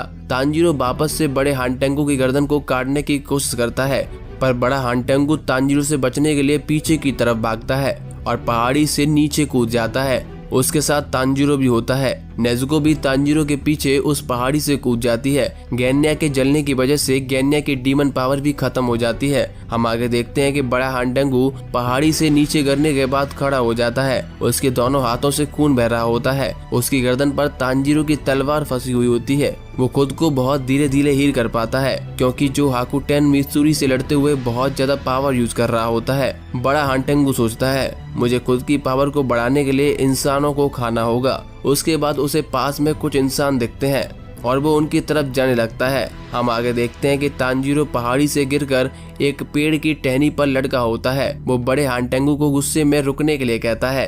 तांजीरो कहता है, अगर तुम पाताल के छोर पर भी छुप जाओगे तो मैं तुम्हें ढूंढ लूंगा और तुम्हारी गर्दन को काट दूंगा। जिसको सुनकर बड़ा हानटेंगू डर जाता है और इंसानों की तरफ तेजी से भागता है। बड़े हानटेंगू को पास में ही कुछ तलवार बनाने वाले दिख जाते हैं। बड़ा हानटेंगू सोचता है कि पहले मैं इन इंसानों को खाकर अपनी पावर बढ़ाऊंगा, फिर मैं इन लोगों को बड़ी आसानी से मार दूंगा। बड़े हानटेंगू को देखकर वो तलवार बनाने वाले उनसे दूर भाग जाते हैं। बड़ा हानटेंगू भी तेजी से उनको खाने के लिए उनकी तरफ भागता है। तांजीरो भी टहनी से उतर जाता है। वो देखता है कि नेजुको जमीन पर बेहोश पड़ी हुई है। उसके बाद तांजीरो वापस से एक और बार जेनित्सु की बताई हुई टेक्निक यूज करने की सोच रहा होता है। तभी उसे मुइचिरो की आवाज सुनाई देती है। तांजीरो अपने आसपास देखता है। उसे पहाड़ी पर मुइचिरो दिखाई देता है। तभी तांजीरो के सामने एक तलवार आकर गिरती है। हमें दिखाया जाता है कि ये तलवार मुइचिरो ने तांजीरो की तरफ फेंकी होती है। मुइचिरो तांजीरो को ये तलवार यूज करने के लिए कहता है। उसके बाद हम देखते हैं कि हागे नेजुका पीछे से आकर मुइचिरो को पकड़ लेता है और उससे अपनी तलवार वापस मांगता है। हागे नेजुका गुस्से में कहता है, इस तलवार को यूज मत करो, ये अभी किनारों से ही तेज हुई है। मुइचिरो तांजीरो से कहता है, जल्दी करो, सुबह होने वाली है, वरना ये डीमन सारे भाग जाएंगे। तभी हागे नेजुका गुस्से में मुइचिरो को मारने लगता है। अगले सीन में हम देखते हैं कि तांजीरो वो तलवार उठा लेता है, पर मुइचिरो ग्योको के जहर की वजह से जमीन पर गिर जाता है। ये देखकर कानामोरी और कोटेत्सु दोनों डर जाते हैं। मुइचिरो पूरी डीमन स्लेयर कॉर्प को याद करते हुए सोचता है कि इस तलवार में सभी लोगों की उम्मीदें छुपी हुई हैं। हम देखते हैं कि तांजीरो फिर से जेनित्सु की टेक्निक का यूज करके हवा को चीरते हुए बड़े हानटेंगू तक पहुंच जाता है और तांजीरो की तलवार भी जलने लगती है। इस बार तांजीरो को नेजुको के ब्लड डीमन आर्ट की जरूरत नहीं पड़ती। इसके बाद तांजीरो डांस फ्लैश अटैक का यूज करता है और बड़े हानटेंगू की गर्दन को काट देता है।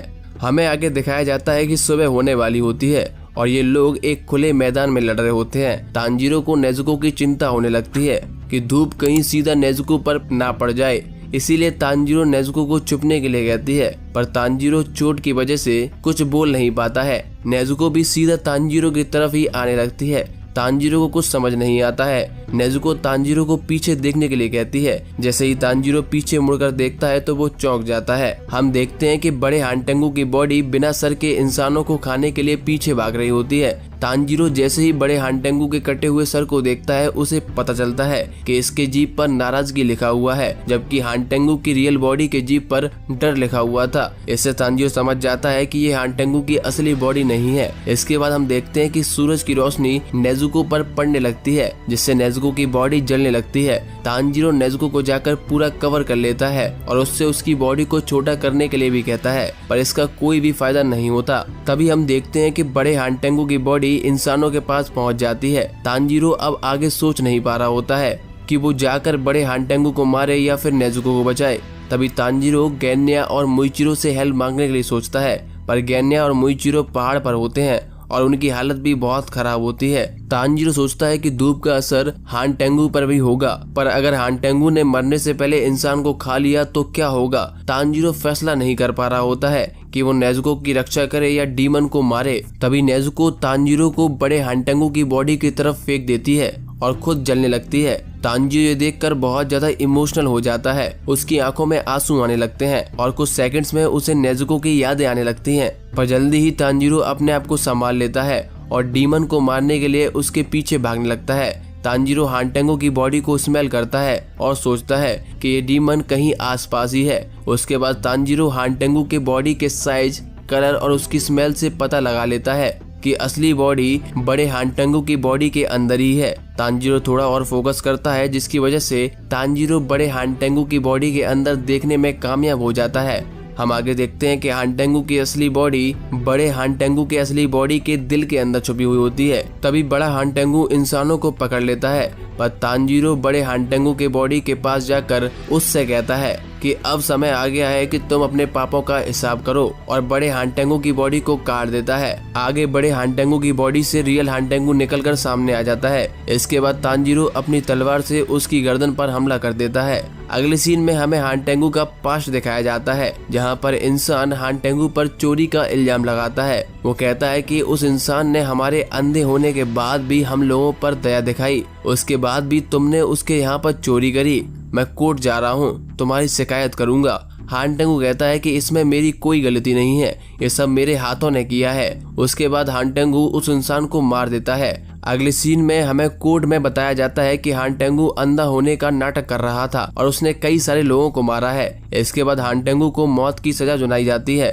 पहले दिन हानटेंगू के हाथ काट दिए जाते हैं, अगले दिन हानटेंगू का सर काटा जाना होता है, पर वहाँ पर मूजन आकर हानटेंगू को एक डीमन में बदल देता है। हानटेंगू के डीमन बनने के बाद हानटेंगू उस जज को मारने के लिए जाता है जिसने उसे मौत की सजा सुनाई थी। जज हानटेंगू से कहता है, तुम भले ही मुझे आज मार दो, पर एक दिन तुम्हें तुम्हारे पापों की सजा जरूर मिलेगी। इसके बाद हम वापस से प्रेजेंट में आते हैं। हानटेंगू अपने पास्ट को याद करते हुए सोचता है, क्या ये मेरे पास्ट था जब मैं एक इंसान था।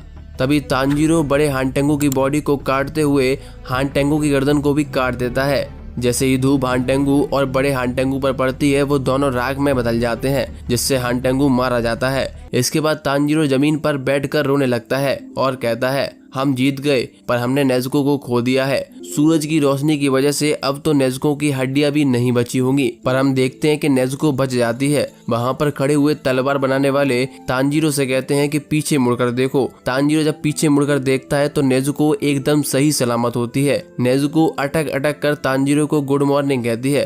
तांजीरो खुद चल नहीं पा रहा होता है। सभी तलवार बनाने वाले तांजीरो को नेज़ुको के पास ले जाते हैं। तांजीरो नेज़ुको को धूप में जिंदा देखकर बहुत ज्यादा खुश हो जाता है। उसके बाद तांजीरो नेज़ुको के गले लगकर रोने लगता है और कहता है, शुक्र है कि तुम ठीक हो। जिस पर नेज़ुको रुक रुक कर बस यही कहती है, मैं ठीक हूँ। मैं खुश हूँ। तांजीरो को रोता हुआ देखकर उसके आसपास खड़े तलवार बनाने वाले भी रोने लगते हैं। गेन्ना भी पहाड़ी से नीचे आ जाता है। वो तांजीरो और नेजुको को सही देखकर खुश हो जाता है, पर तभी तांजीरो बेहोश होकर गिर जाता है। ये देखकर सभी लोग थोड़ा डर जाते हैं। अगले सीन में हम देखते हैं कि मित्सुरी जो हाकुटेन से लगातार लड़ते हुए थक जाती है और हार मान लेती है। हमें दिखाया जाता है कि एक ट्री ड्रैगन मित्सुरी को खा जाता है, पर तभी जो हाकुटेन और सभी ट्री ड्रैगन राख में बदलने लगते हैं, जिससे मित्सुरी समझ जाती है कि तांजीरो और बाकी सभी लोगों ने मेन हानटेंगु को मार दिया है।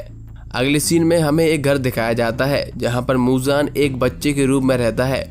मूजान अपने कमरे की सारी किताबें यहाँ वहाँ पर बिखेर देता है। तभी उस घर की लेडी वहाँ आ जाती है और मूजान से कहती है, तुम अपनी रिसर्च में बहुत ज्यादा बिजी हो, क्या तुम्हें कोई किताब नहीं मिल रही है? क्या उसे ढूंढने में मैं तुम्हारी हेल्प करूं? पर उससे पहले तुम थोड़ा सा नाश्ता कर लो। मूजान उस लेडी की कही हुई बातों को अनसुना कर देता है और अपने ही धुन में खोया रहता है। वो कहता है, आखिर कोई ऐसा डीमन है जो सूरज की रोशनी में जिंदा रह सकता है और हानटेंगु को शाबाशी देता है। इसके बाद उस घर की लेडी कुछ कह पाती उससे पहले मूजान उस लेडी का सर काट देता है। ये देखकर उस घर की नौकरानी बहुत ज्यादा डर जाती है। मूजान आगे कहता है, मुझे अब ब्लू स्पड लिली की कोई जरूरत नहीं है। वो धीरे धीरे अपने असली रूप में बदलने लगता है। मूजान कहता है, मैंने 1000 सालों में कितने ही डीमंस बनाए हैं, पर 12 किजुकी में से कोई भी ऐसा डीमन नहीं हुआ जो सूरज की रोशनी को झेल सके। जैसे ही मैं उस लड़की को खा लूंगा, मैं भी धूप की रोशनी में निकल पाऊंगा। मूजान के असली रूप देखकर नौकरानी चिल्लाने लगती है, पर मूजान उसे भी मार देता है। इसके बाद हमें मूजान का पास्ट दिखाया जाता है। हमें बताया जाता है कि 1000 साल पहले मूजान को डीमन एक डॉक्टर ने बनाया था। मूजान को बचपन से ही एक बीमारी थी, जिसकी वजह से 20 साल के होने से पहले मूजान मारा जाता। वो डॉक्टर मूजान की उम्र को बढ़ाने के लिए खूब मेहनत करता है और एक दवाई तैयार भी करता है। मूजान सोचता है कि मैं कितना भी इलाज करवा लूं, मेरी हालत में कोई सुधार नहीं होने वाला। और एक दिन मूजान को अपनी हालत देखकर बहुत ज्यादा गुस्सा आता है और वो उस डॉक्टर को मार देता है। कुछ समय बाद मूजान को अपनी हालत थोड़ी सी अच्छी लगती है, उसमें सुधार देखने को मिलता है और वो बहुत ज्यादा स्ट्रांग महसूस भी करता है। पर मूजान सूरज की रोशनी में नहीं जा सकता। मूजान को लगता है कि अगर वो सूरज की रोशनी में निकलेगा तो वो मारा जाएगा। मूजान उसके बाद अपनी पावर का यूज करके लोगों को मारकर खाने लगता है। उसे इंसानी खून की तलब भी लगने लगती है, पर मूजान सूरज की रोशनी में बाहर नहीं निकल सकता। ये बात उसे बहुत ज्यादा परेशान भी करती है, जिसके बाद से मूजान सूरज की रोशनी में जाने के लिए दवाई ढूंढने लगा। मूजान को डॉक्टर की किताब से पता चलता है कि ब्लू स्पड लिली फूलों से एक दवाई बनाई जा सकती है, पर मूजान को उस फूलों के बारे में कुछ भी नहीं पता था और ना ये पता था कि वो कहाँ उगता है। इसके बारे में केवल उस डॉक्टर को पता था। इसके बाद मूजान ने खुद को अमर बनाने के लिए ब्लू स्पड लिली की खोज करना शुरू कर दिया था और लोगों को इस उम्मीद में डीमन बनाया कि एक दिन शायद कोई डीमन धूप में जिंदा रह सकता है। इसके बाद हम वापस से प्रेजेंट में आते हैं। मूजान को अभी तक ब्लू स्पड लिली नहीं मिला था, पर अब मूजान को उसकी कोई जरूरत नहीं है, क्योंकि नेजुको एक ऐसी डीमन थी जो धूप में जिंदा रह सकती थी, जिसके बाद मूजान हमेशा के लिए अमर हो जाता। अगले सीन में हम देखते हैं कि तांजीरो, नेजुको, गेन्या और मुइचिरो सभी लोग मिल जाते हैं। तांजीरो को होश आ जाता है। मुइचिरो तांजीरो से पूछता है, क्या तुम ठीक हो? जिस पर तांजीरो हाँ कहता है। उसके बाद तांजीरो मुइचिरो को तलवार के लिए शुक्रिया कहता है। मुइचिरो भी तांजीरो को शुक्रिया कहता है, पर तांजीरो कहता है कि मैंने कुछ भी नहीं किया है। उसके बाद मुइचिरो तांजीरो से नेजुको के बारे में पूछता है। तभी वहाँ पर हागे नेजुका आ जाता है। हागे नेजुका बहुत ही ज्यादा गुस्से में होता है। हागे नेजुका तांजीरो से उसकी तलवार के बारे में पूछता है और कहता है, मुझे पता है कि तुमने जरूर तलवार को फिर से तोड़ दिया होगा। जिस पर तांजीरो उसे मना कर देता है, पर हागे नेजुका तांजीरो की एक भी नहीं सुनता। उसके बाद तांजीरो और नेजुको दोनों हागे नेजुका से बचकर भागने लगते हैं और हागे नेजुका भी उनके पीछे भागने लगता है। उसके बाद वहाँ पर मित्सुरी आ जाती है। वो रोते हुए सभी लोगों को गले लगा लेती है और कहती है, हम जीत गए, ये अच्छी बात है कि हम सभी लोग जिंदा हैं। जैसे ही मित्सुरी नेजुको को बोलता हुआ देखती है तो वो नेजुको को गला लगा लेती है। तांजीरो कहता है, मुझे नहीं पता कि नेजुको अब इंसान में बदल गई है या नहीं है। इसके दांत और नाखून अभी भी डीमन जैसे ही हैं। उसके बाद सभी लोग खुश होते हैं और रोने लगते हैं। अगली सीन में हमें तमायो दिखाई जाती है। तमायो तांजीरो को एक खत लिखती है, जिसमें वो कहती है कि तांजीरो ने जो 12 किजुकी डीमन का ब्लड भेजा था, उसकी और नेजुको के ब्लड से उन्हें बहुत हेल्प मिली है। जब तांजीरो पहली बार मूजान से मिला था, तब मूजान ने एक लड़के को डीमन में बदल दिया था। हमने उस लड़के को वापस से इंसान में बदल दिया है। नेज़ुको के ब्लड की वजह से अब वो लड़का मुजान के कंट्रोल से पूरी तरीके से बाहर है, पर उसे अभी भी थोड़े इंसानी खून की जरूरत पड़ेगी। वो आगे कहती है, नेज़ुको के ब्लड सेल्स थोड़ी थोड़ी देर में चेंज होते रहते हैं। ये बहुत ही अजीब है। मैं हमेशा से सोच रही थी कि नेज़ुको वापस से इंसान में क्यों नहीं बदल रही है और अब तक बड़ी क्यों नहीं हुई है। नेज़ुको ने अपने दिमाग में खुद को छोड़कर किसी दूसरी चीज को ज्यादा प्रायोरिटी दी हुई है, जिसकी वजह से नेज़ुको अभी तक वैसी ही है। इसके बाद तमायो अपनी बिल्ली चाचा मारू को बुलाती है और उस खत को अपनी बिल्ली के बॉक्स में रखकर तांजीरो के पास जाने के लिए रवाना कर देती है। हमें आगे बताया जाता है कि तमायो खत में लिखती है कि ये केवल एक थ्योरी ही है, पर शायद नेज़ुको भविष्य में सूरज की रोशनी में जिंदा रह सकेगी। इसके बाद वापस से स्वॉर्ड स्मिथ विलेज की तरफ आते हैं। सभी लोग अपने टूटे हुए घर को ठीक कर रहे होते हैं। यहाँ पर गांव का मुखिया तांजीरो को उन सभी को बचाने के लिए शुक्रिया कहता है, पर तांजीरो कहता है, ये सब मैंने अकेले नहीं किया है, इसमें सभी लोगों ने मेरी मदद की है। तभी वहाँ पर हागे नेज़ुका आ जाता है। वो शुरुआत में तांजीरो को तलवार यूज करने के लिए बुरा भला कहता है, पर उसके बाद तांजीरो हागे नेज़ुका को उसकी तलवार बनाने के लिए शुक्रिया कहता है, जिस पर हागे नेज़ुका मान जाता है और तांजीरो से बटरफ्लाई मैंशन में उसकी नई तलवार का इंतजार करने के लिए कहता है। इसके बाद जैसे ही तांजीरो वहां से जाने लगता है, सभी तलवार बनाने वाले तांजीरो को उनकी जान बचाने के लिए शुक्रिया कहते हैं। ये देखकर तांजीरो खुश हो जाता है। तांजीरो को लेकर जाने वाली काकुशी तांजीरो से कहती है, जब हम गांव से बाहर निकल जाएंगे तब मैं तुम्हारी आंखों पर पट्टी और नोज प्लग लगा दूंगी। उसके बाद तांजीरो वहां से निकल जाता है। इसी के साथ ये एपिसोड और सीजन 3 दोनों खत्म हो जाते हैं।